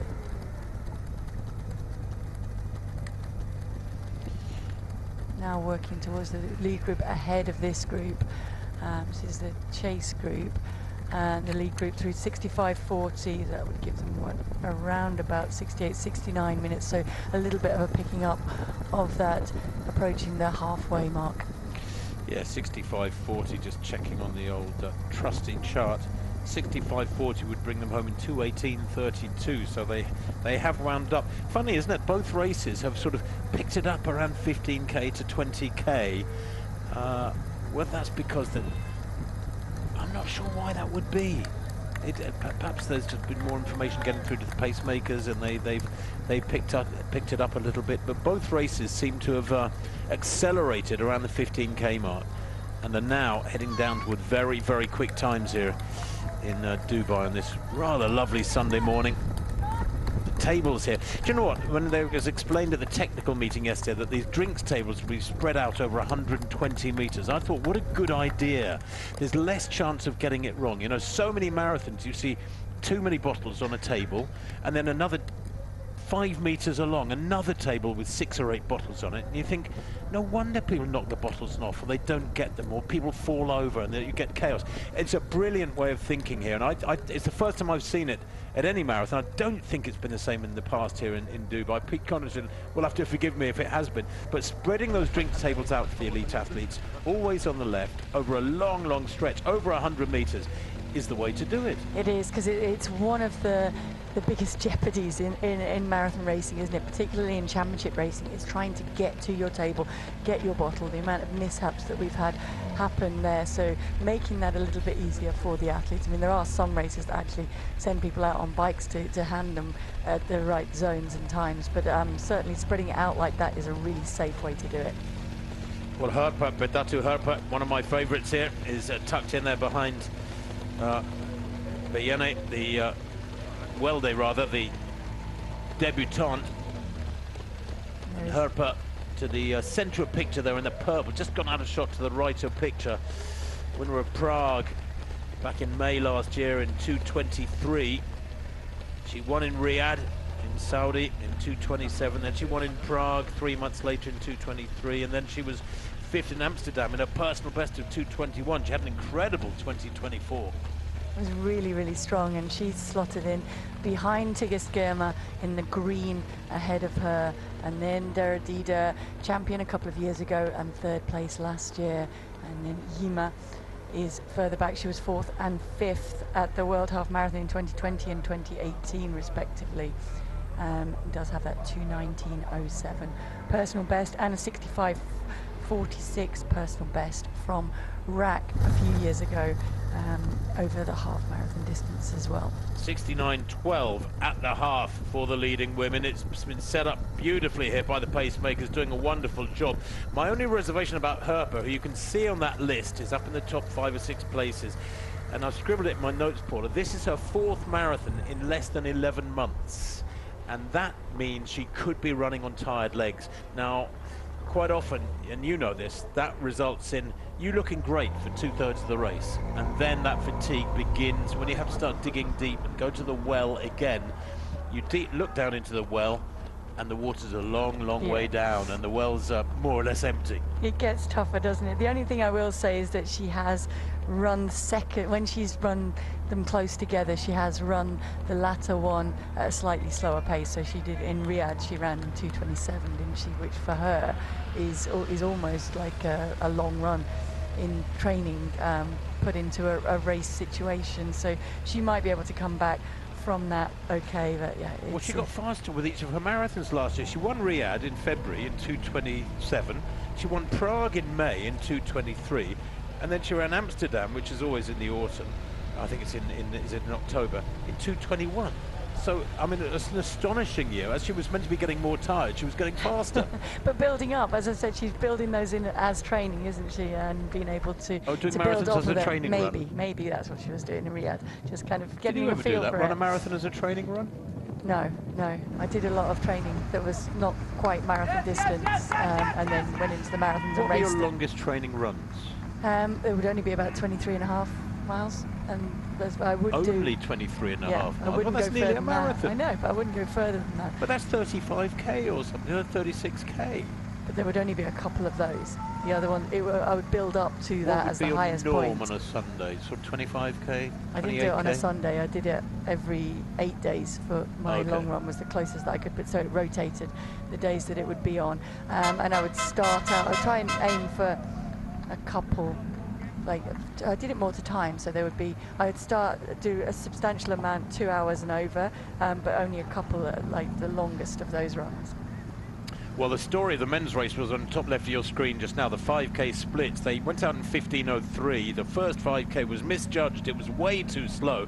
But then the pacemakers dialed into the right tempo and they ran 14:44 for the second 5K, 14:48 for the third 5K, 14:32 for that fourth 5K. Now, that is so fast, Paula, it almost makes me think, while the first 5K was much too slow, the fourth 5K is quite a lot too fast. That is really flying. They went through halfway, remember, the men in 62:23, so quick-ish, but only by dint of some very, very uneven splits. And we do have a lot of debutants in this race as well, so maybe there is a little bit of getting a bit excited too soon in this race, and that certainly indicates, if the splits are accurate, that it's a little bit too much quick running, perhaps too soon in this race, but time will tell. They might be able to still get faster and build from that.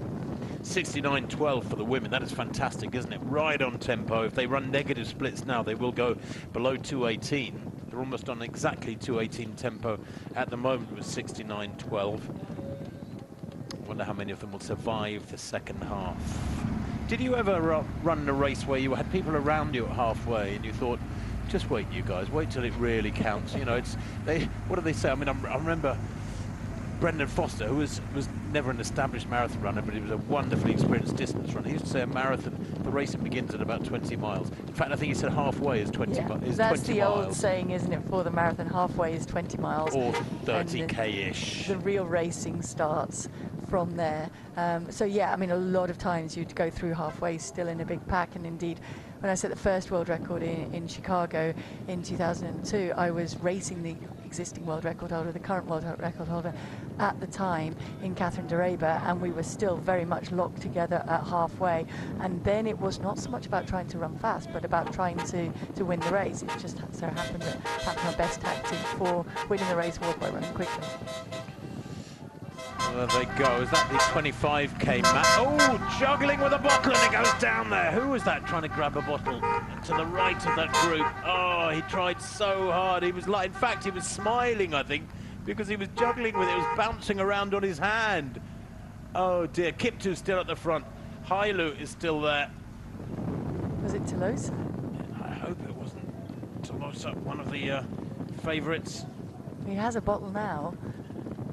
Does have a bottle in his hand. He did kind of throw it in the air a little bit, didn't it? There we go. Right, a picture, grabs a bottle, oops, whoops, skip, bouncing around. Look at this, it's juggling. I mean, it's like a circus act. Oh, down it goes. That is so unlucky, so unlucky. Tried desperately, knocks over that one as well. Oh, he gets one eventually. He did get one, but it's not his though, is it then? So he's taken one, somebody else has thrown it around, or taken his and thrown it around, then tried to pick it, then knocked someone else's down, and now has someone else's in his hand. So some of the runners coming behind now will not get a bottle. Ouch.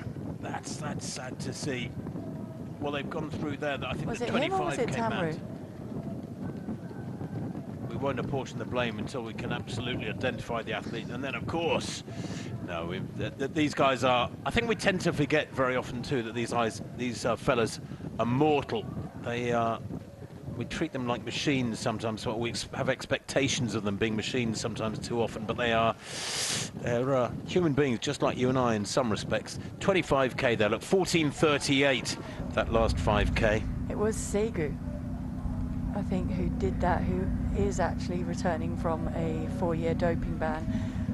Does have extremely good pedigree and time to his name, but I'm not sure if that's grounds for disqualification if you take someone else's bottle. It's certainly not sporting, because certainly at that point, 25k, and you're coming along expecting to find your bottle on the table, and it's not there.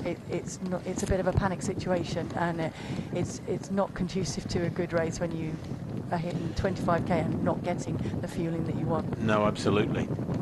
So 1 hour 16 on the clock then in this 24th edition of the Dubai Marathon. If you just joined us in the last few minutes, the leading men's group got to halfway in 62:23. The leading women got to halfway in 69:12. Both races almost on exactly the requested pre-race tempo from the pacemakers. They're doing a very good job. The sun is up, although it's still a lovely cool morning. Perfect marathon conditions, 17 minutes past 7 as you watch us now. Paula, do you still get an inkling? Would you still love to be out there? Oh, running at this pace, I don't think I'd be anywhere close to them now. You know what I'm asking. Are you missing it? Well, I'm going to be racing. Well, racing. I'm going to be running a couple slip. of marathons. I know later in the year, and yeah, I know that I can't go anywhere close to what I used to before. But being a part of that atmosphere, I think, is what the draw is now, because it's that camaraderie, it's that marathon spirit that is very difficult. You can still go out for a run now, but it's hard to beat that spirit out there. And racing hard and running hard at the front is not something I'm going to do anymore, but being a part of the ambience is something that I can be. As the sun comes up around the Jumeirah Beach Road, and these women will be just approaching the Jumeirah Hotel that the men just ran past a couple of seconds ago.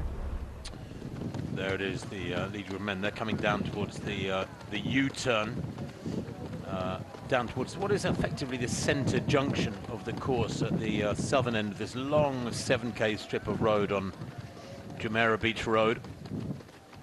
Did some filming there a couple of days ago. There is that glorious structure. And this is where they will make the turn and head back out for the final time, heading northwards, which is behind them now. So we'll listen out. I don't think they get a bell, do they, as they make this turn? A bell? But effectively, it is the last lap for them in their heads. 1:13.50 at 25K. That last 5K was a 14:38. So, yeah, they have really picked up. The last 3 5K splits have been 14:49, 14:33, 14:38. They are flying. And it's still a big pack. And that's a good indicator, Paula, that there's a few fellas in there whose legs are going to survive the journey. There'll be 1 or 2 who will... The wheels will come off, as we put it. They will really struggle this last third of the race, because there's about a third to go. And some of them will survive it well. Kiptu has done a fabulous job. Just what you want to see from a pacemaker, staying at the front, thinking on his feet, checking his watch. Doing a very, very good job, and I think what we're going to see now is like a shuffling, a sifting of that pack, and we're going to see men start to drop off, and we will see someone perhaps who's been biding their time, who's been sitting towards the back of this group, start to come through, or it may indeed be one of those like Deriba, who's been at the front, running tall, running strong all the way through this race so far, and is certainly showing himself to be in good form up to this point. And this is where it does start to bite, and this is where you need to have that training in your legs, you need to have that mind strength and psychological strength as well to stay strong once you get past 30K.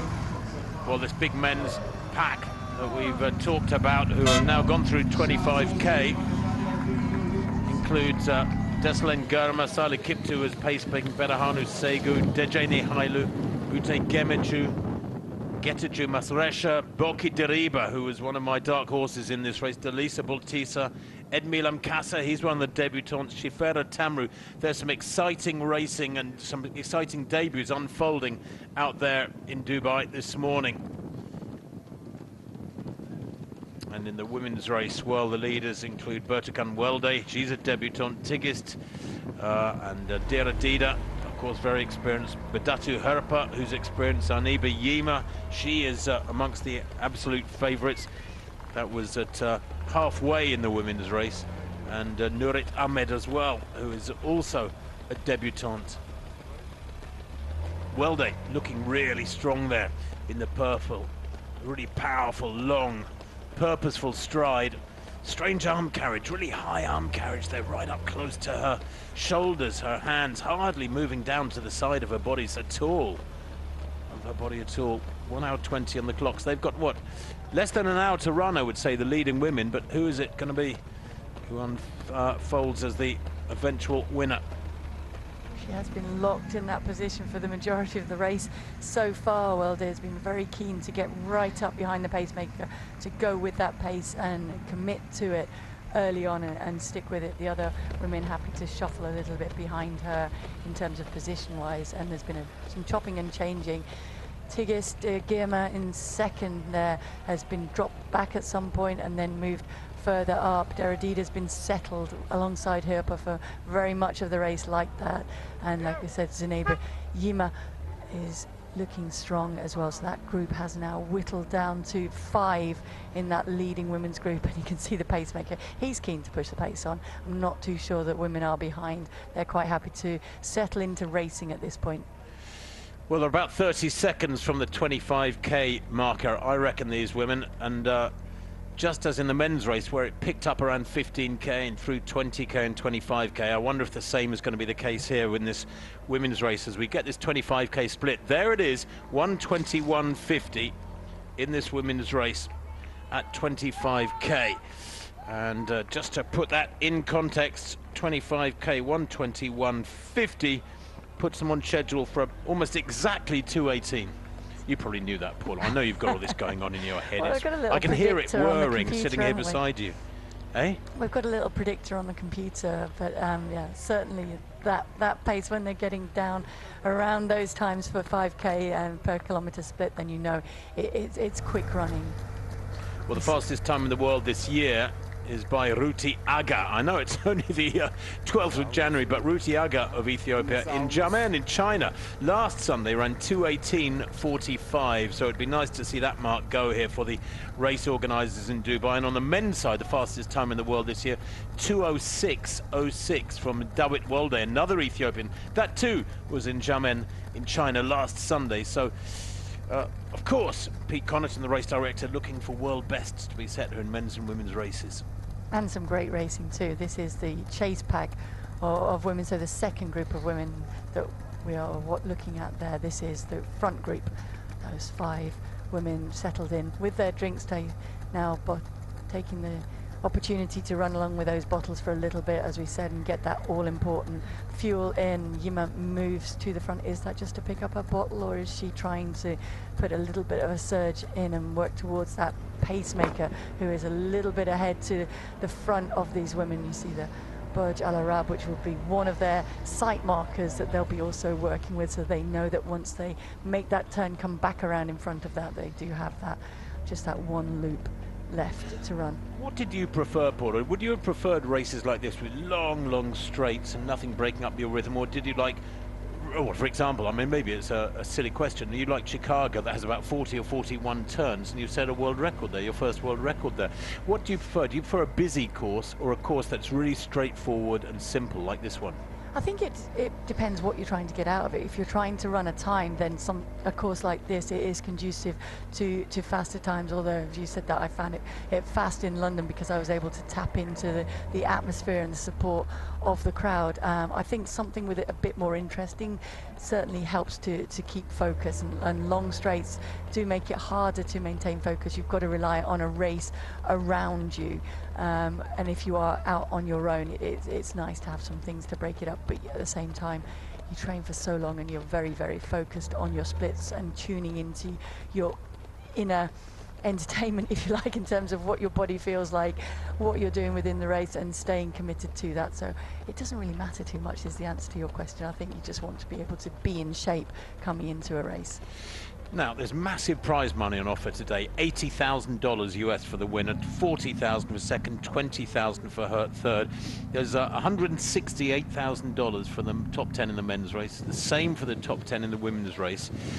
I'm sure these athletes aren't thinking about the prize money. It's just a rather nice sort of bonus at the end of the day. Did you ever think about that during a race? Did you ever think, oh, that'll do, that's a nice little bit of pot for winning the London Marathon or for winning Chicago or New York? No, I found it much easier to aim for the personal goals, but I do know that obviously it makes a huge difference to some of these athletes, and if you can come out here on your debut and earn a good amount, then that does set you up to be able to go away and train and prepare for the next one with a little bit of security.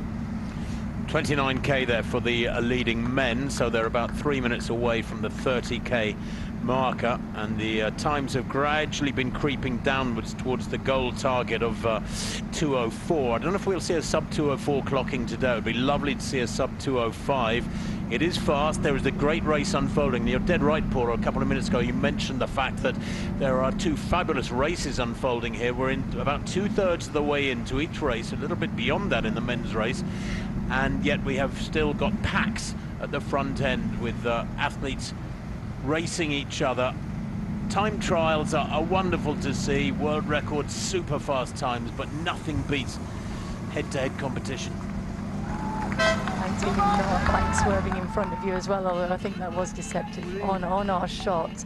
but you can really see in that shot the skyline far behind, but just really get an idea of the pace that they're running at. And it is deceptive when you're watching it on a screen, isn't it? If you see somebody out there along the course might try and run with them for a little bit, and it is an extremely fast tempo that they are racing at now, and we're really approaching that territory where if you have made any slight error in terms of the pace that you've run at, you will start to pay for it from here on in.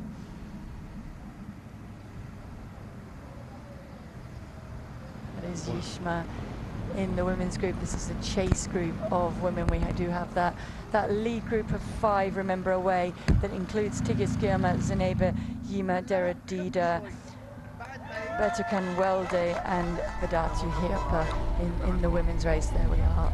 That is that group. Well, Yisma is a 2:27 athlete. Not quite sure what tempo she's on at the moment. It's down to 2 now, isn't it? It is down to 2. Women's group. That was Hirpa. And I think was it Dera Dida with her? Look at the size of this men's pack, though. Kiptu's still a pacemaker. 1, 2, 3, 4, 5, 6, 7. 7 athletes in this lead men's pack behind the pacemaker Kiptu, with 1 athlete just beginning to drift away in the background there. Girma looking strong. Desalin Girma, he's just 19 years old in that blue vest. Best of 2:08, that was with a win in Taiwan back in September. Back on the 22nd of September, just gone. Here we are, Herpa and Dida. You're right, Paula, down to 2.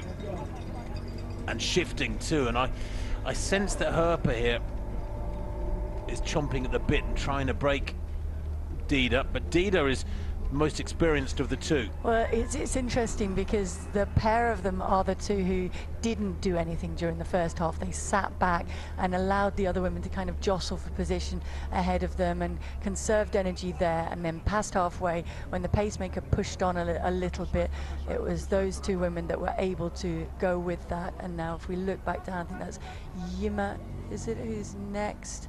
It's hard to read from that distance. I'm just trying to gauge. It's either Yima or Girma, because you can see it's a green vest further back down the road, but they've not been able to go with the lead to Vedatu Hirpa and Dera Dida. Dera Dida, we know, has the pedigree to perform and knows this course very well as well. She's had the opportunity to win on this course, to finish 3rd last year, and to learn the layout and to know that it's over this final loop that you really need to make your serious running. Well, Dera Dida, 3rd here last year. It's her 9th marathon.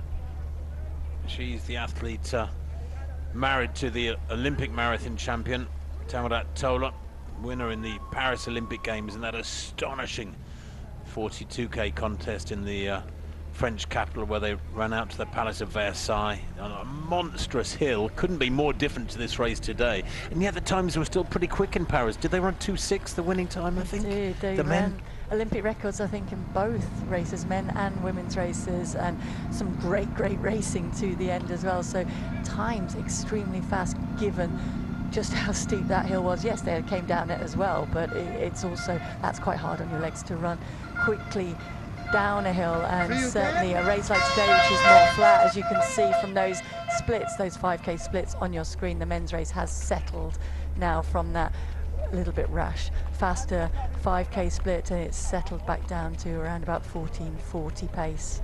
Well, they went through 30k in 1:28.29. So again, a split way below 15 minutes, just trying to work it out. I think it's 14:39. So the last 2 5-kilometer splits, and metronomic running, 14:38 and 14:39, and it is quick, and they're still in there. And another athlete just beginning to peel off the back, Paula. This tempo is picked up, and I think we are going to see negative splits after that 62.23 halfway mark. It's taking its toll now as they head towards the last 10k. You can see there's a definite whittling down of that pack. Every time we come back to it, somebody else has paid the price, if you like, and not been able to stay with it, and is just dropping off the back of that group. And there now are, what, 6, 7 men in there? I think 6, if we count that one as dropping away just behind the group, 10 or 20 meters behind the group, as having gone. And Kiptu, the pacemaker's gone as well. He's done a fantastic job to 30k. to set this up. And that's always when we see the real racing start as well, when the pacemaker steps aside and then there's a little bit of a looking around in that group at who is going to take on the pace. Is there somebody who's keen to get to the front and push on and maintain the tempo, or will there be a little bit of a slowing while they all look around at each other and try and determine somebody to go to the front and push on? There's Buki Deriba settled in second. He's not now behind the pacemaker. He is behind the athlete who has taken it on, if you like, and is keen to keep pushing it on. And is that De Selgen? I'm not sure, but there's an attack going on in the men's race. There's no doubt about that. We've gone back to this women's race, but it's the men's race. There's a vital attack going on, I think, as somebody tries to break this field with about 10 or 11k to go. Herpa and Dida watching each other. Now, is Herpa there gesturing with her hand? I wonder if Dida was getting too close and clipped her a couple of times. That must always be very frustrating and dangerous. I think she was just gesturing and saying, if you're going to sit behind, you might as well, there's no wind out there, you can see from the trees, you might as well run alongside me rather than bothering me, I think, as she was doing there. And it seems to be more the pacemaker who's keen to keep the pace going with those two lead women and looking back down the road to see the impact of that little surge has had on the field. Can't quite see who that is in the green vest as he is attacking it. There's no doubt about it. He seems quite happy to have taken the lead, Paula, and is calling the shots at the moment. Yeah, we do apologise. It is hard to. Is it Red Hen? Read the numbers. I'm not sure it's Red Hen because I think he had a different coloured vest.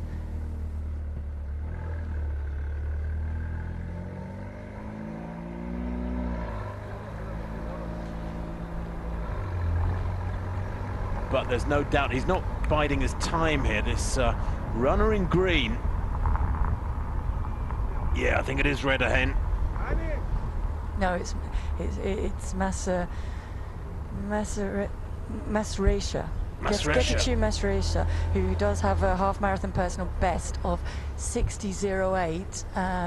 And he's the one who has come to the fore as the pacemaker steps aside and now trying to settle in behind the bike, which is not a bad plan either. That bike does, and I told him in the technical meeting that certainly the lead vehicle will track the blue line, because there is no blue line on the road here. That will take the shortest route and the quickest route, so if they're unsure to settle in behind that, now he's looking across and decided, right, okay, I've done my bit at the front, now it's over to someone else, and it's Tamru who now comes to the front, and it's actually put quite a substantial surge in at this point, and you can see the rest of them look across and, are we going to react with that? Are we going to go with it?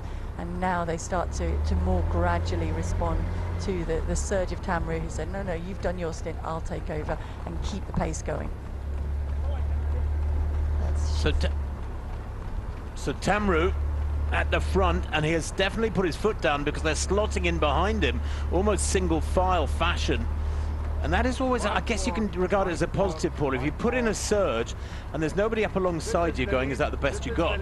But they actually tuck in behind you and they're almost sort of hanging on. I always thought that was a kind of a positive, because it means you're testing them and they're beginning to maybe red line, if you know what I mean. So Tamru here should take reinforcement from this. But if you're going to go to the front and put in a little surge, I always think you've got to maintain it. You've got to really see if they are weak or not, because then they could be fooling you. They could be really struggling, but they're hanging onto your coattails.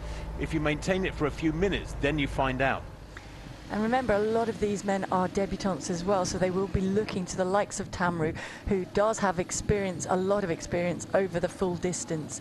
And so when he goes to the front, they will sit up and take note and respond and go with that. His personal best, 2:05.18, does go back to Dubai here in 2019. So it's a while ago that he ran his personal best, but certainly showing now that he's still capable of, up to this point, moving at this pace. And a change of position as we go back to the lead women. Herpa now in second place and trying to hold on to the heels, the coattails, if you like, of Dida, who's now up alongside the pacemaker and almost trying to get him to pick up the pace, isn't she? Yeah, interesting, isn't it? We just can't tell if these athletes are talking to the pacemaker there. My own feeling is that now, with 1 hour 36 on the clock, it's probably best for the pacemaker to move aside, let them race, because if one of them starts easing away or dropping back, and the one that stays with the pacemaker realizes there's a gap, I think it's inappropriate for the leading athlete to be getting help from the pacemaker. I think, you know, once it's clear that there's a race underway, that's when the pacemakers should be guided to step out of the picture and let them carry on racing. Yeah, is this Yima in third? This is Yima in third, and this is the situation that you were talking about earlier, where it almost becomes a little bit unfair, doesn't it? Because the lead two have a pacemaker, and she doesn't. She's working away in no woman's land on her own a little bit there. No woman's land. I like it. Yeah, I like it. Correct there. And so she's totally focused on her race, whereas the other two are not only able to work together but have the benefit of the pacemaker in there as well. But I do think that in a mixed race they often tend to go right to the end, the pacemaker. And has Hirpa gone? Well, I'll tell you what, if Hirpa has gone, we've just missed it. Apologies for that. But Dida tucked in right behind the pacemaker.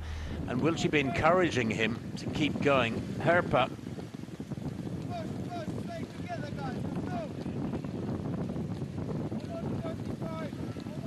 Back in the men's race, it is still Tamru at the front. They are still pushing and pretty much locked together. Back to the women's race again now, and is that the 30k mat that they've just gone over. Yep.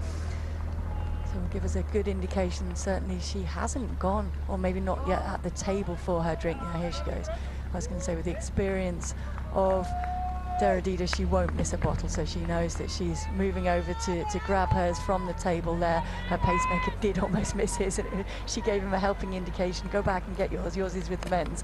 But the pacemaker has dropped out. Dida at that 30k drinks table, 137.54, grabs her drink, pacemaker drops out, the race is on, and Hirpa struggling a little bit here, or is she? That's a 10-meter gap. It's the biggest gap there's been between them for the entire race. Yima 27 seconds back. Here she is. She's been on her own for a long time now, having to work in isolation.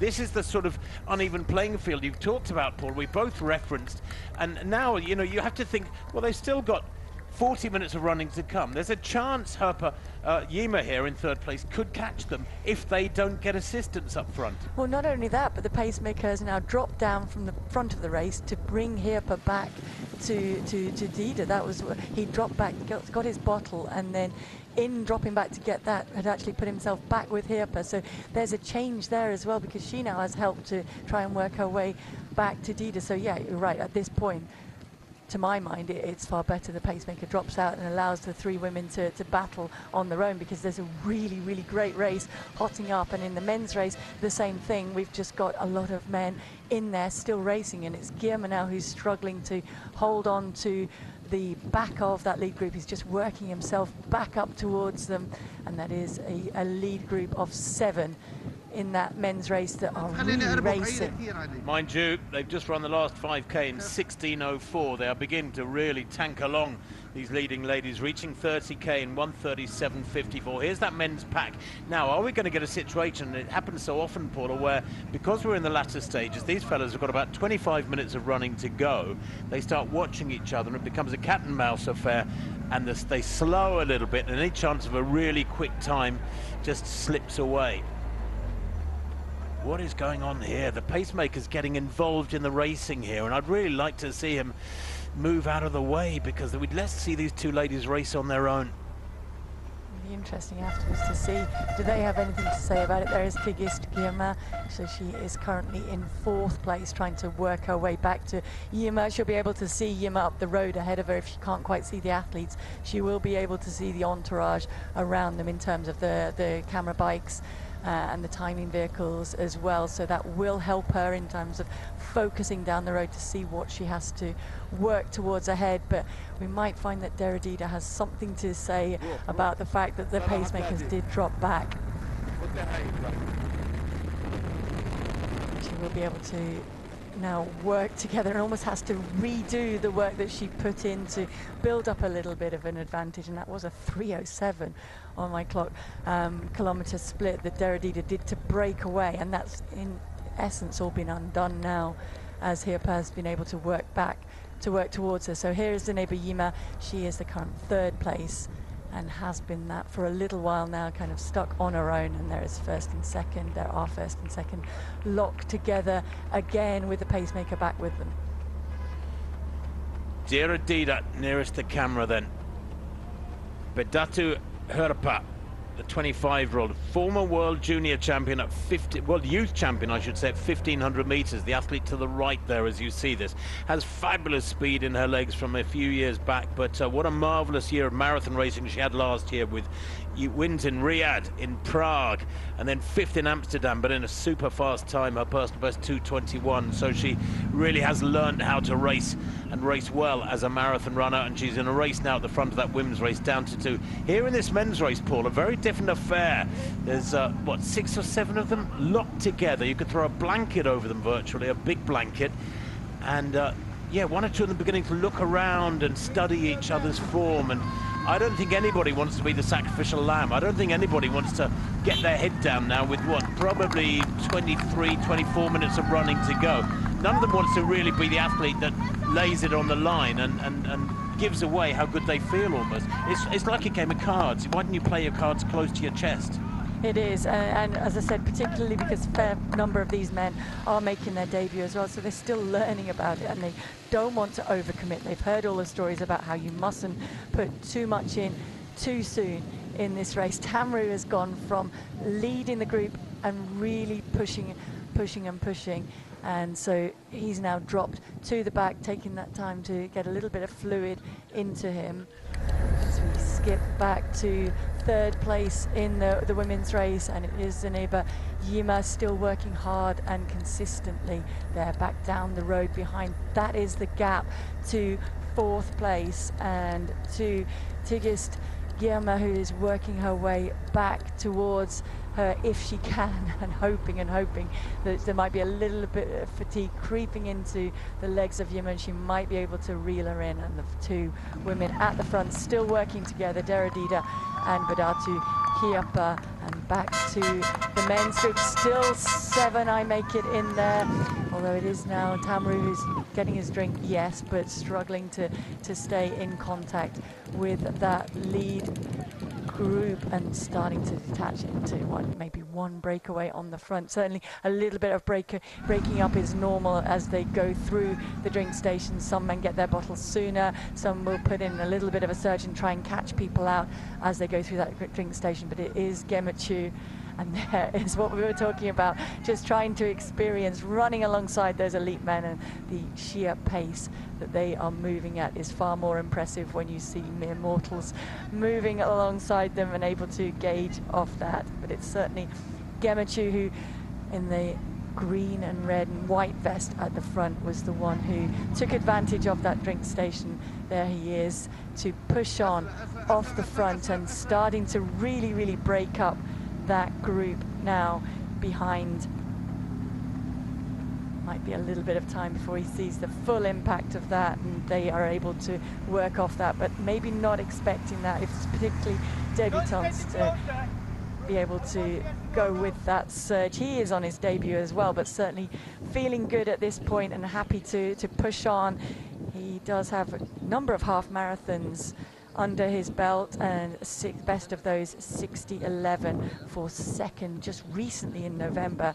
Hasn't really raced a lot over his career indeed, and certainly fresh talent coming into the race.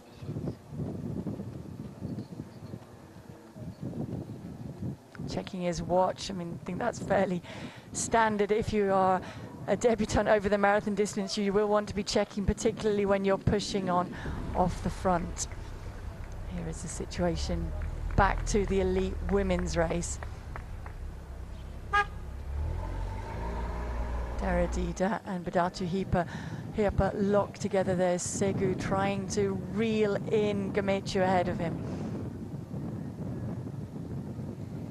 Segu, also known as Bahanu Wendim.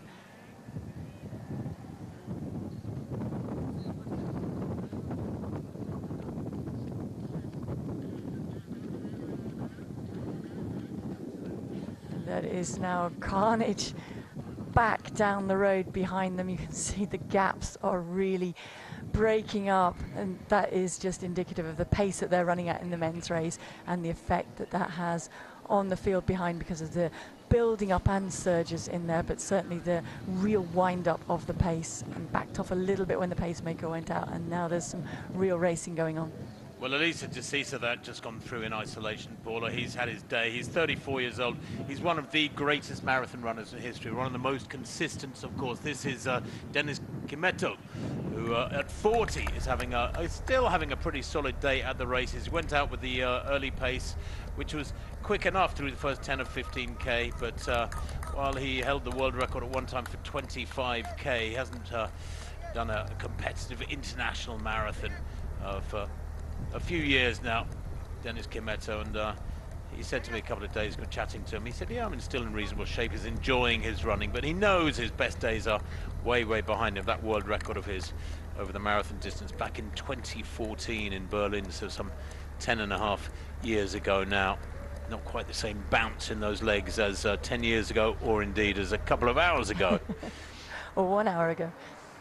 Yeah, exactly. No, bless him, he's had a fabulous, albeit brief career, Dennis Kimetto. But back to this men's race. Up at the front end anyway, 1 hour 47 on the clock, so less than 20 minutes to go. Remember, they went through halfway, if you joined us in the last few minutes, in 62.23, and it's continued to wind up through the last 5 kilometre segments, and it's almost certain they're going to run negative splits here. There is Bute Gemachu making his debut over the marathon distance. Did not race at all didn't race at all last year. His last race comes from 2023. As I said, we just have that 60-11 half, but not a huge amount of events for us to gauge off coming into this race. Certainly he must have trained well to be able to trust in that and push on as hard as he has done. And look at the breaking up that he's decimated that leading group, hasn't he? Shattered it into pretty much everybody running on their own in little detached groups. There might be a couple running together further back, but behind him it is Bahanu Wendim Segu, who's trying to get himself back into that lead position if he can, or back onto the heels of Gemachu up the road ahead of him.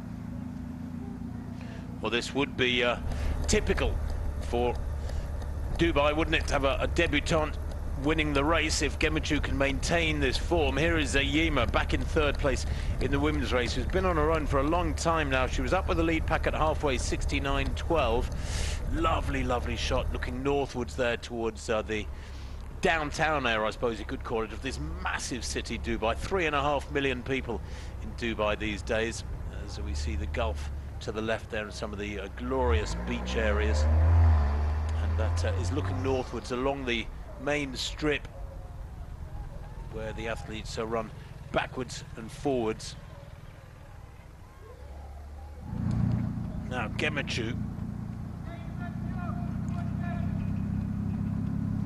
I tell you what, Paul, he looks pretty relaxed, doesn't he? He's checking his watch, bouncing along. Those gaps have opened up really quickly. He does. I mean, he took advantage, went through the drink station and took advantage of that kind of a little bit of confusion, a little bit of distraction as the men got their bottles and pushed on to really go hard off the front. And you can see the impact that that's had on the men behind him. They're trying to get back to him. Certainly Segu is really trying to reel him in. Tamru working very, very hard here, but they are all fragmented on their own, trying to get back onto level terms. They're obviously all working hard. I mean, Gemachu, on his face you can see he's working hard, but he's probably thinking, well, think it would be that easy to break away. He put in a little bit of a surge to test, and that's the impact that he's had on the field. What he now has to do is maintain that concentration, maintain that gap that he's worked hard to create for as long as he can, and he's now he's approaching 38 kilometers will be the next marker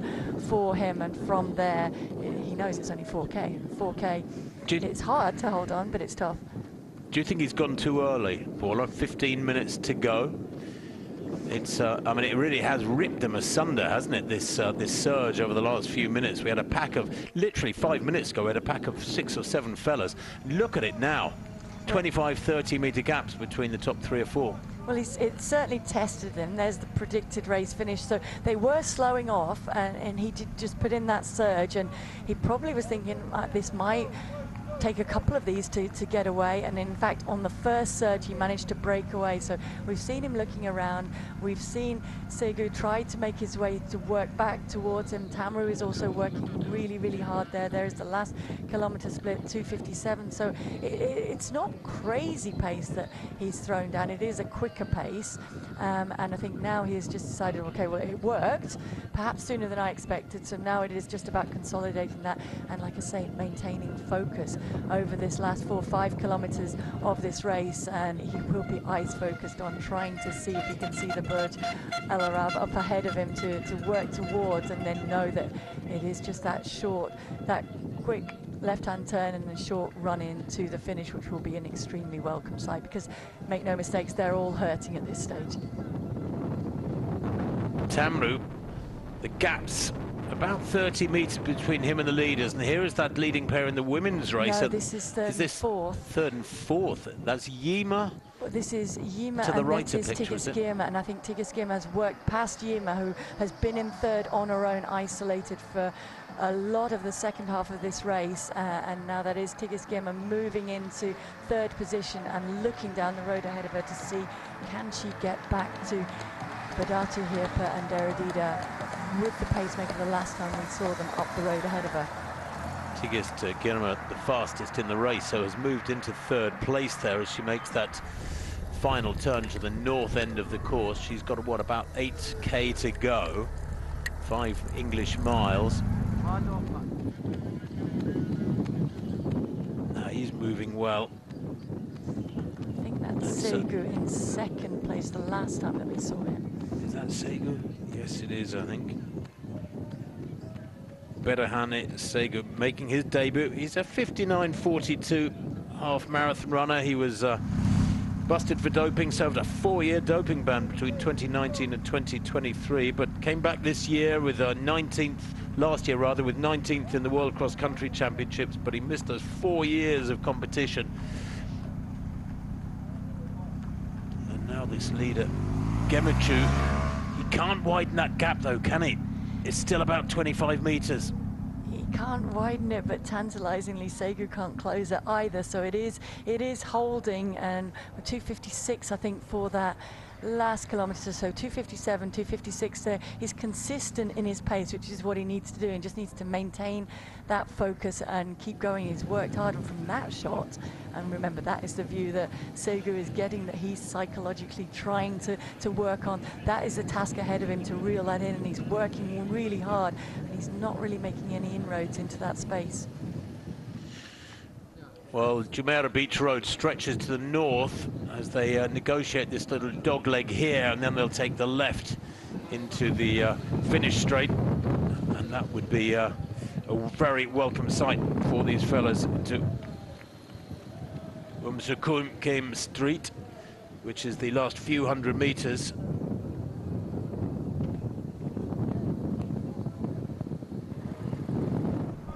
Crowd starting to get excited and build up. We do have the big Ethiopian support crews and music stands out in the finish area, not too far from our commentary booth, and they will be banging those drums and getting ready to really encourage this. And they've got a great race being set up for the closing stages of this race, because here is Buta Gamechu, who's worked really hard to set up this lead and head back, working very hard, and can they make any inroads into that lead? Checking his watch again and trying to gauge from the bikes and from the signs on the side of the road, which will count down for him if he's not already counting down in his head. Well, the question is it Buta Gemechu or Gemechu Buta? Because I'll start this is Gemechu Buta. Not quite sure which way round his name is, but Segu here working hard, and he still looks good. And I'll tell you what, Paula, I like about this is if you're in second place, you've got a target, somebody 25 meters away. They haven't got a big enough gap for it to be a really unachievable, unattainable goal. So he's working very, very hard to close down on Gemechu. It'll be a fascinating last few minutes for the men, with about 9 minutes of running to come. So here we are back with the women's race, and I'm guessing this is the lead woman in Dera Dida, so settled in, still behind the pacemaker. Pacemaker did help Hirpa to get back to her a couple of kilometers ago, but it looks as though now she might have broken Wadatu Hirpa. Can't see her certainly in that shot. If we swing around a little bit, we might get an indication of that gap to second, and whether Tigist Girma in third is able to make any inroads on that gap to second and indeed up to first. There we go. So it's not too substantial at this point in the race. That is the view that, well, this is almost the view that Tigist Girma might have, trying to work her way back to Hirpa, and then Hirpa, that tantalizing distance between her and Dera Dida, the winner, and huge difference in that, and not too many meters in there. I was going to say, it's almost identical to the men's race, isn't it? About 20 meters between the leader and the chasing athlete. Hirpa here has got a goal. Dida, with all that race experience being applied now, she's been in this position many times before. So there is 40k drink station, and that will be a welcome sight for these men, and taking advantage of it is Segu there, taking his bottle, getting a last little sugar shot to try and summon up a little bit more energy and try and put some inroads into that gap ahead to Gemechu up the road. Hirpa chasing hard, and it looks so similar, doesn't it? Count the gap as they pass a cone, say. It's what, about 4 seconds, the gap between these two, but that is a gulf in marathon terms. And Hirpa here, remember the difference between first and second, $80,000 and $40,000. Those 25 meters represent $40,000 at the moment in prize money differential. Dera Dida, the most experienced, and using that experience here. 28 years old, third here last year, a winner here as well in years gone by. Back in 2023, a couple of years ago, on a different course, she won in 2:21.11. Same day her brother-in-law won the men's race. Now, is that gap growing a little bit, Paula? I think it's holding, but it is, I think it's slightly closer than in the men's race. Yeah, I would like to see the gap back to third as well, and to see where is this ticket. No, sorry, we're back to the men's race now. So there, that gap Gemechu is slightly bigger, isn't it? I think. Well, there's the times at 40k, 1:58.10 at 40k. And it's 14 seconds back to Segu, and then another 16 seconds to Tamru behind him. So there is your first, second and third as it stands at the moment in the men's race, and that fragmenting really happened just after the 35-kilometer mark, when Gemechu made a little bit of a surge and actually managed to break away at that point, and then he's worked really, really hard to hold it to this point, and he will now be really waiting for that left-hand turn swing in towards the finishing straight. Well, that 1:58.10 split at 40k represents about 2:04.30 tempo, so the pace has picked up.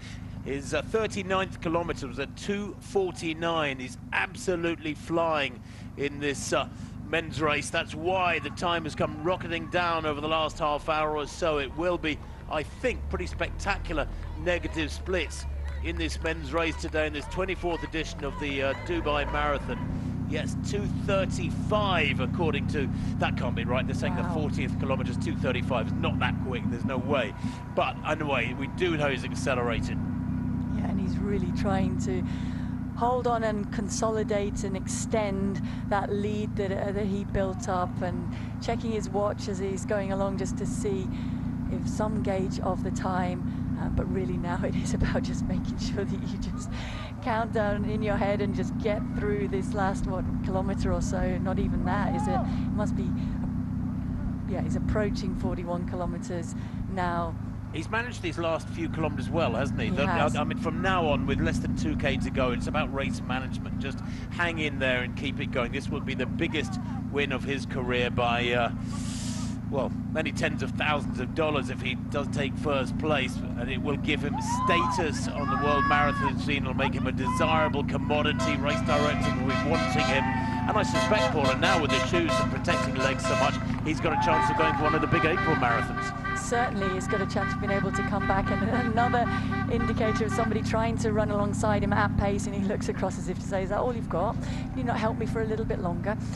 But certainly back down the road, it does look as though he's stretching that gap, and here is that slight left-hand bend. He'll keep swinging round, and then he will see the finish line up ahead of him, and we'll be glad that he can see that. There's a little while yet to go for that final turn, but certainly not too far. 41st kilometre, well, yeah, that came in at 3:28. That's not correct, so that balances out the quicker one from earlier, but certainly into his final bit of running now, and we'll just be focusing a little bit of help maybe from that lead bike alongside him that he can tap into. So 2 hours 2 minutes on the clock, just a couple of minutes and bits to go in this men's contest, where Gemechu Guichet has run quite superbly in his marathon debut. He's almost broken 60 minutes for a half marathon. His times on the track at 5,000 and 10,000, even his 10K on the road personal best, don't suggest anything special, which implies, Paul, that he's very much a marathon runner.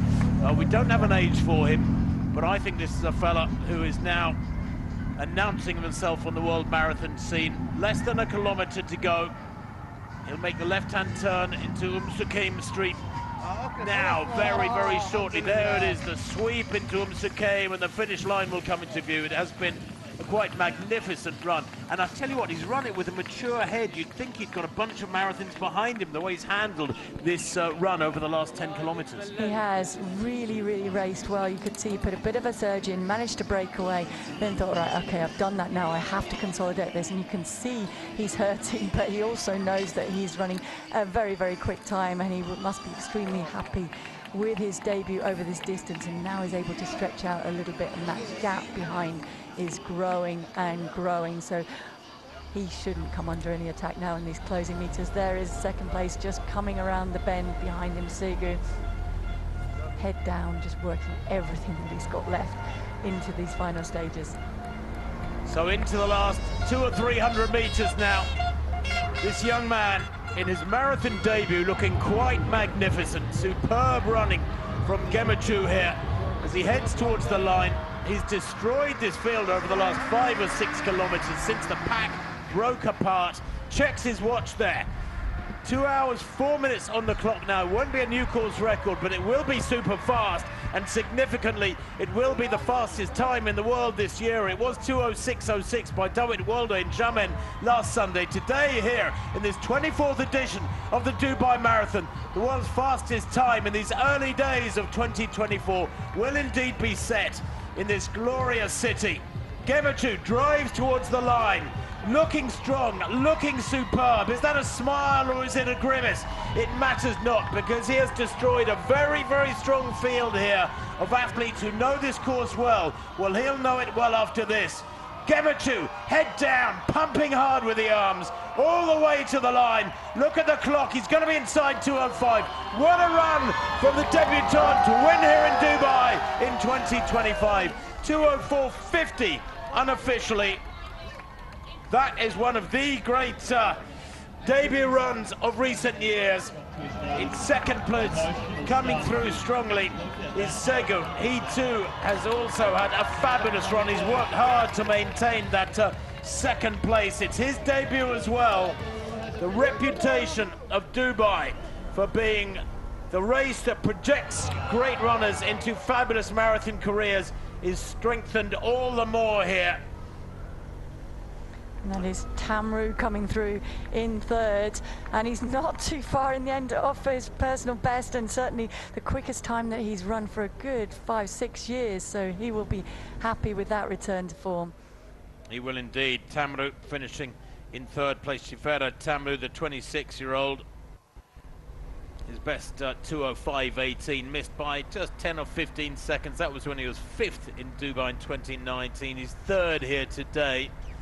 And Gurama coming home for fourth place by the looks of things. Desalin Germa, just 19 years old. Germa, his best 2:08.30. He's going to break that by, well, a couple of minutes and maybe more. As we see the winner being attended to.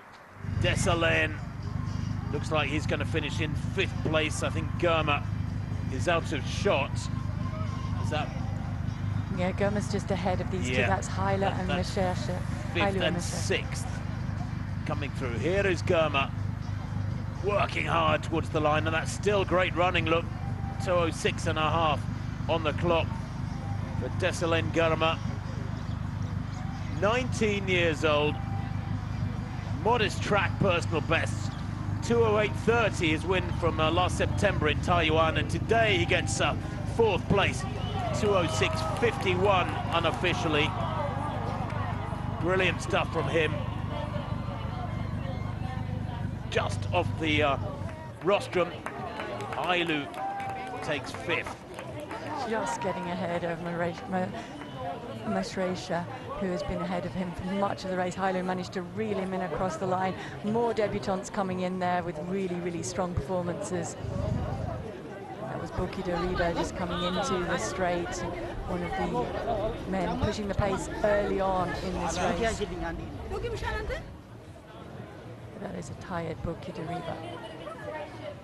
Yeah, tired, the understatement there, frankly. He looks really, really fatigued, doesn't he? The legs just struggling to get them through. Ailu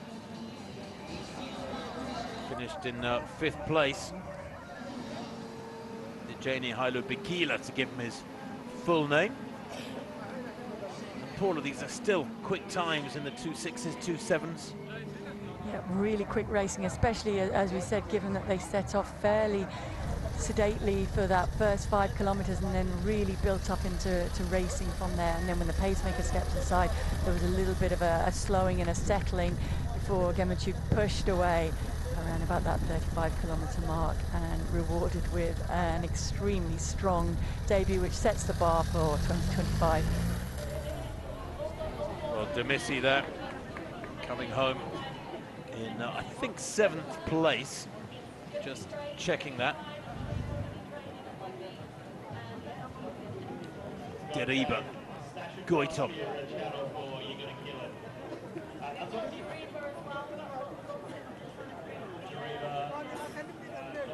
Well, there will still be big numbers under 2:10 here today. Ati Nafu checking his watch, suffering a little bit in the closing stages as Deriba and Goitom come through. And yes, Tadele Demissi was 7th in 2:08.20. Both these fellas, Deriba and Goitom, in 8th and 9th, just outside 2:09. That is a personal best for Goitom. He has managed to come away, and of course a personal best for Deriba because it was his debut over the distance. Goitom setting a personal best by over 2 minutes there after his 6th in Madrid in April last year. Coming in, also his debut. That's 9th place, I think, isn't it, from Atinafu?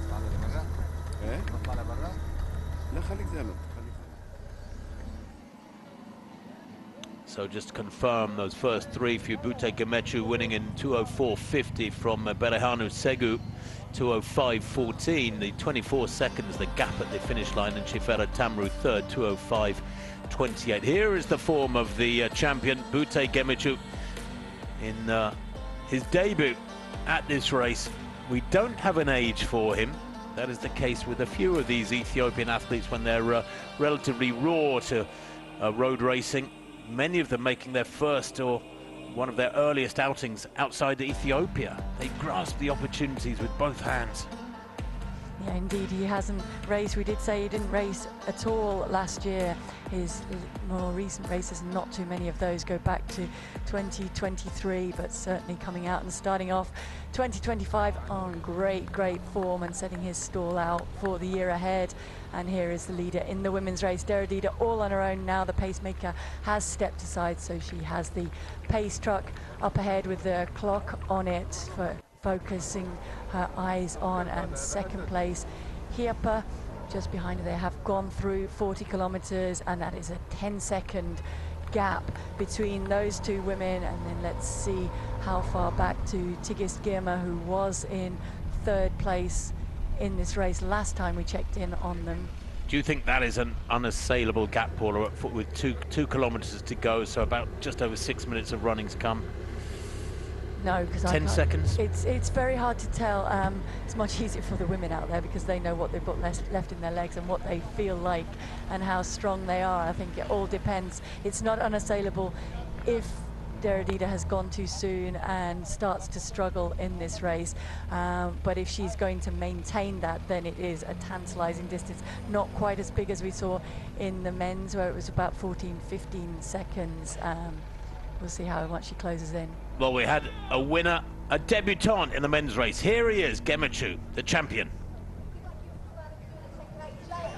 Gemechu, many congratulations, Dubai Marathon 2025 champion. It's your first ever marathon. What does this win mean to you? በመጀመሪያ ማራቶን ምን ተሰማህ? እንኳን ለዚህ ድል አበቃ።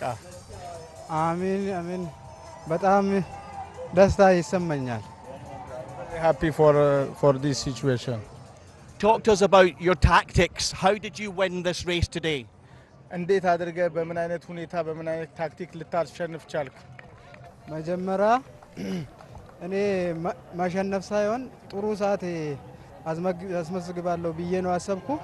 ግን ሄዶ ወደ 37 36 አካባቢ ሲደርስ በቃ ሄዶ እንደሚያሸንፍ አወኩ እንደ ሁኔታ ሲያይ I'm running for a good time, but unfortunately after 36 kilometers the situation was changed and I'm getting a winner. And finally, it is World Championship year in September in Japan. How does this set you up? There's a lot of racing to go, but it's a good start for you, I guess. በሚቀጥለው ወርልድ ቻምፒዮን ላይ ጃፓን ላይ በምን አይነት ሁኔታ ልትሳተፍ ትችላለህ? ጥሩ ሰርቼ ጥሩ ሁኔታ ማዝመዝገብ እችላለሁ ማለት ነው። ከዚህ የበለጠ ሰርቼ በጥሩ ሁኔታ I will be fine. I will make more training and I will be fine for the next running in Japan.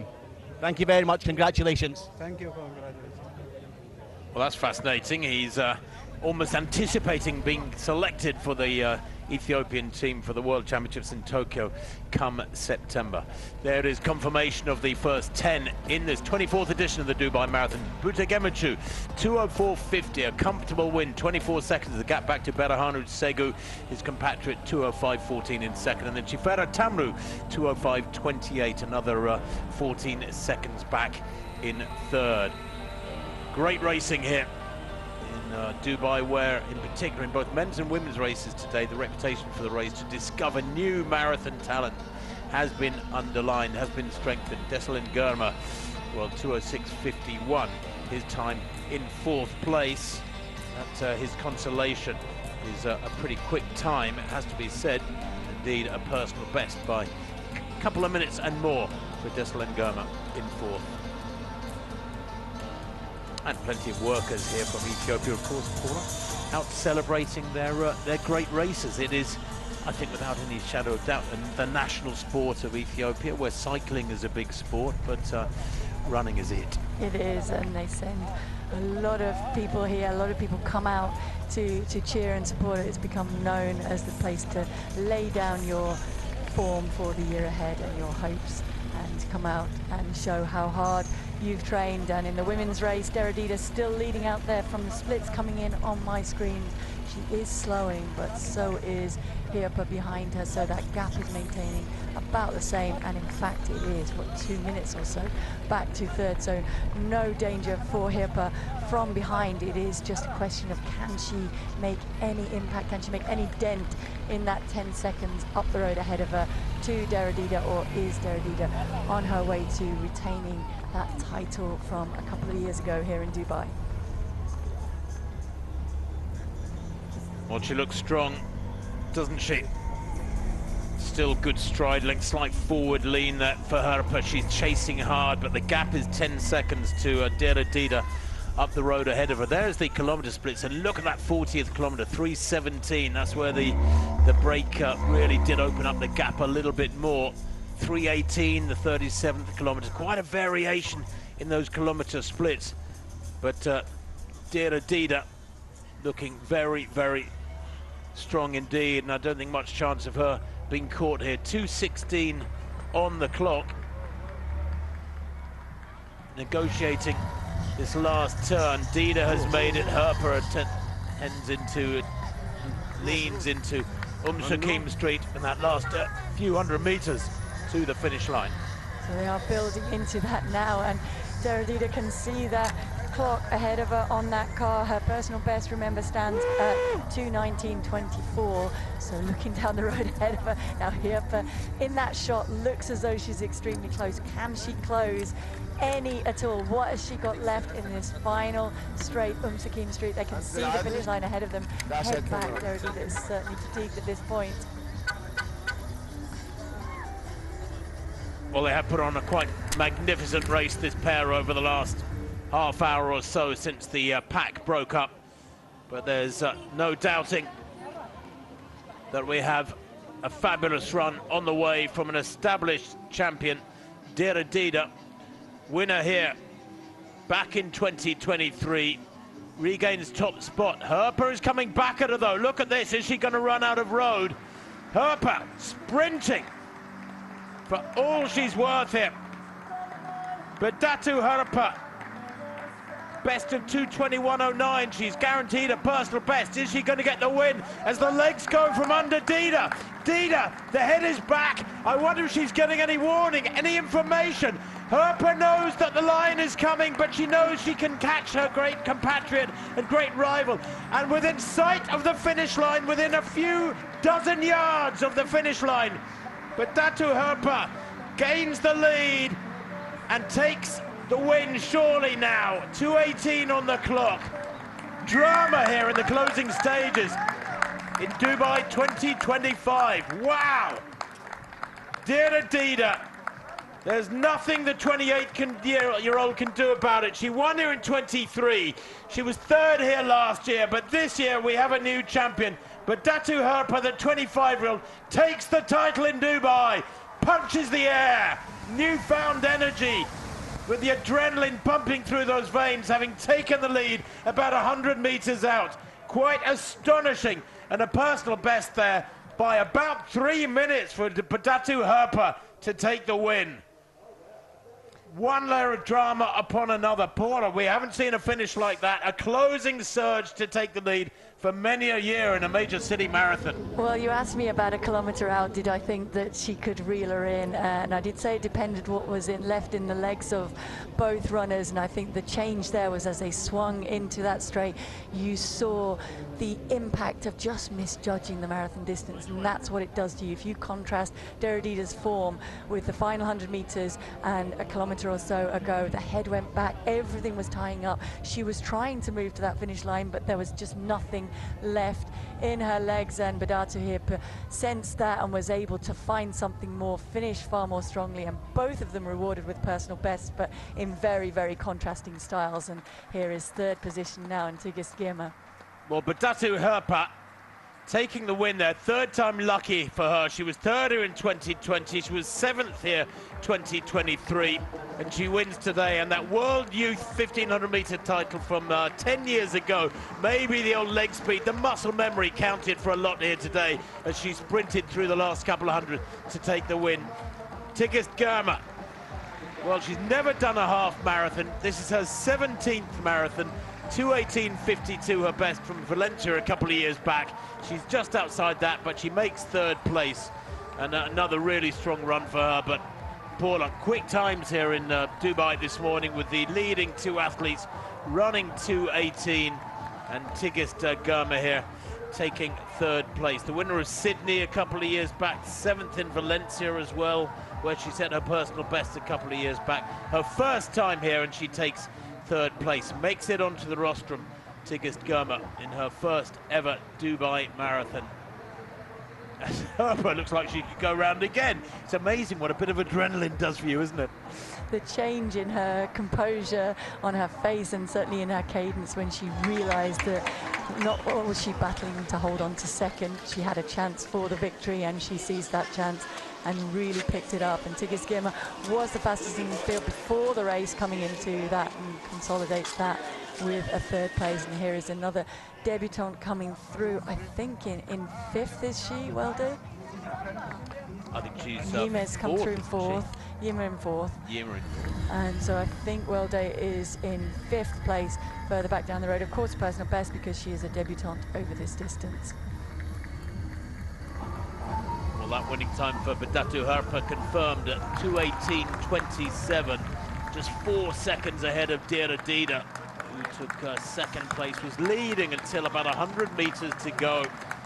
Dera Dida, so the experience of so many marathons and a couple of previous occasions she's run here, so had Herpa, mind you, but that experience counted for nothing when it came to your legs going from under you. She is mortal, they're all mortal, and they've provided us with fabulous racing here this morning. Herpa, she cannot calm down. I don't blame her. Tahir, this sixth place for Tahir, I think. 2:22, still really good racing, really good time. Indeed, she might sneak under her personal best here. That stands at 2:23.14. And you can see the tape in the camera shots. Just can she get there in time? Everybody tired, of course, the pace that they've run it out there today. The sun is quite high now in the sky as well. And here is Mulu, a long time part of that second chase group. She's worked her way right back up. Yeah, Tahir, 2:23 in Changsha last October. She likes racing in China. She does indeed set a personal best there by, what, about 20 seconds, something like that. Brilliant running from her. She won in Changjiang in October 23 in 2:31. This her 13th marathon, and she finishes unofficially there in about, is it 6th place? Just checking, the computer taking a while to update itself here. 6th or 7th place, I think. That was Mulu coming in, and then I think this is Kabeda coming in to finish now, also on her debut, and only actually raced domestically up to this point, so a strong first race outside of Ethiopia for her.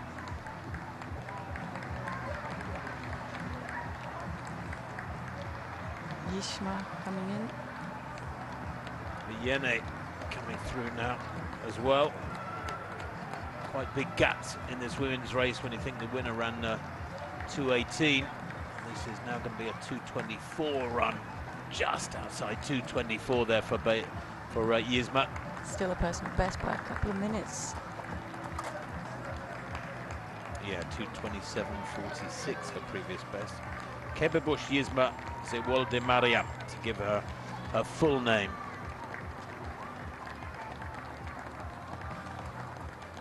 .225, I suppose, is a nice benchmark for athletes to get under, isn't it? We measure every 5K, and at 5-minute markers are a significant 2:20, 2:25, 2:30, of course, always a big barrier for elite athletes. Yene makes it by some 24 seconds there, 2:24.36 unofficially in her debut.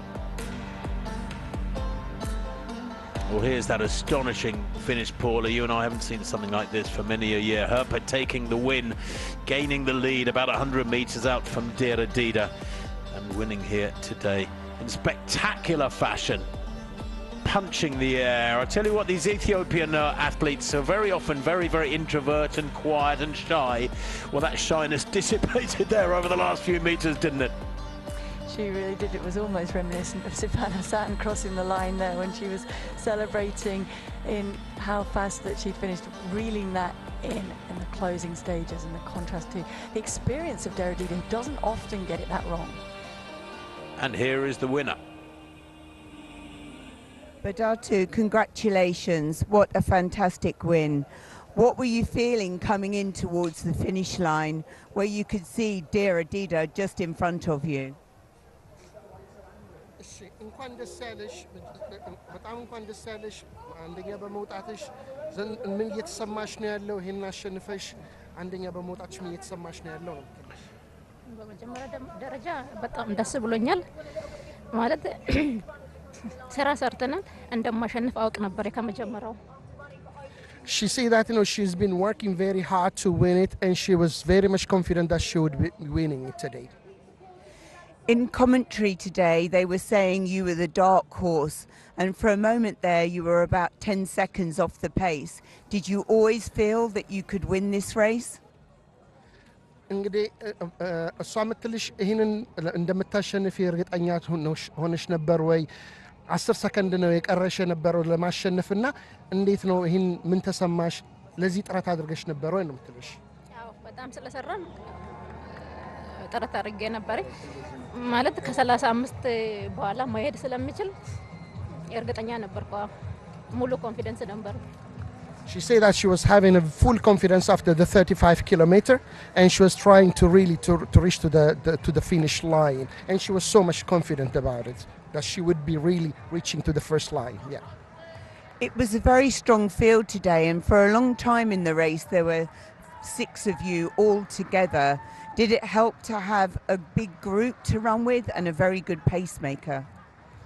አብራችሁ በግሩፕ ሆናችሁ 6 ሆናችሁ በመሮጣችሁና በግሩፕ ስለሰራችሁ ይሄንን ውጤት ለማምጣት ረድቶሻል ወይ ነው የምትልሽ? አዎ. Yes. Being in a group and she was so confident that being a group that's really helped them to finish the line. Yes. And when you crossed the line in a very fast time of 2:18, you still looked full of running. Do you think there's more to come? ሁለት ከ18 ካሸነፍሽም በኋላ አቀሙ ነበርሽ ኢነርጂም ነበርሽ ከዛ በላይ መሮጥ እንደምትች ይሰማሽ ነበር ወይ ነው ማለት አላየሁትም ነበር ስንት እንደሮጥኩት Yes, she was saying that she did not even watch it. She hasn't even watched the time. She was having that energy still while she was really reaching to the finish line. That's fantastic. Congratulations. እንኳን ደስ ያለሽ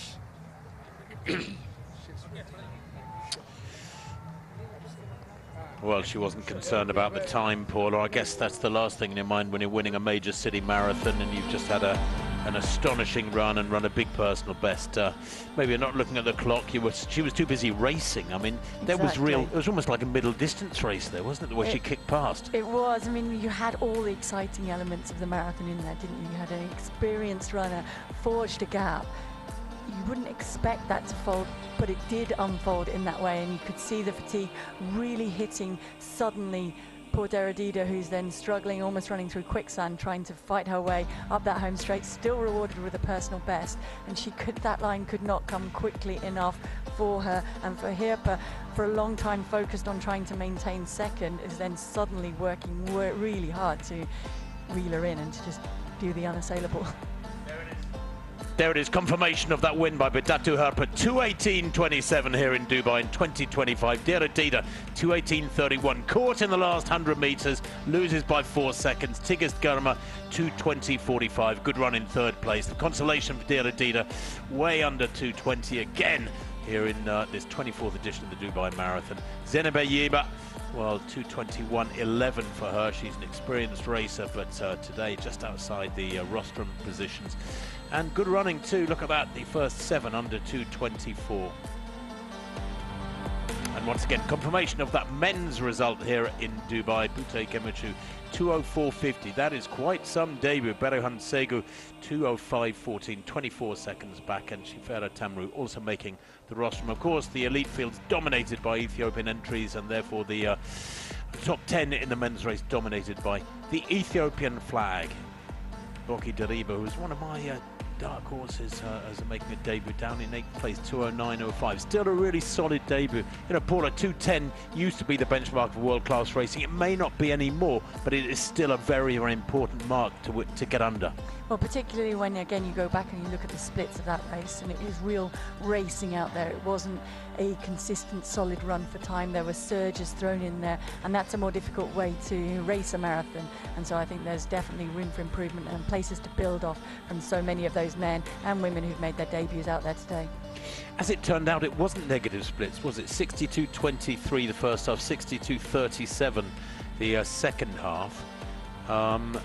But nonetheless, it was a fluctuating race, and it was a great race. I think that's the important thing. No course records here today, but fabulous racing on both the men's and women's side. Spectacular finishing racing on the women's side. And as we look out on that view there, and plenty of men and women still out there racing over the full distance, over the 10K and the 4K yet to come. So thank you, Dubai Marathon, once again for some really exciting racing that we've enjoyed watching and commentating on, and good luck to everybody out there still competing. Yeah, fabulous racing. The champions here in Dubai today, both from Ethiopia. No change there, but a superb day's racing here in Dubai. Bye-bye from us.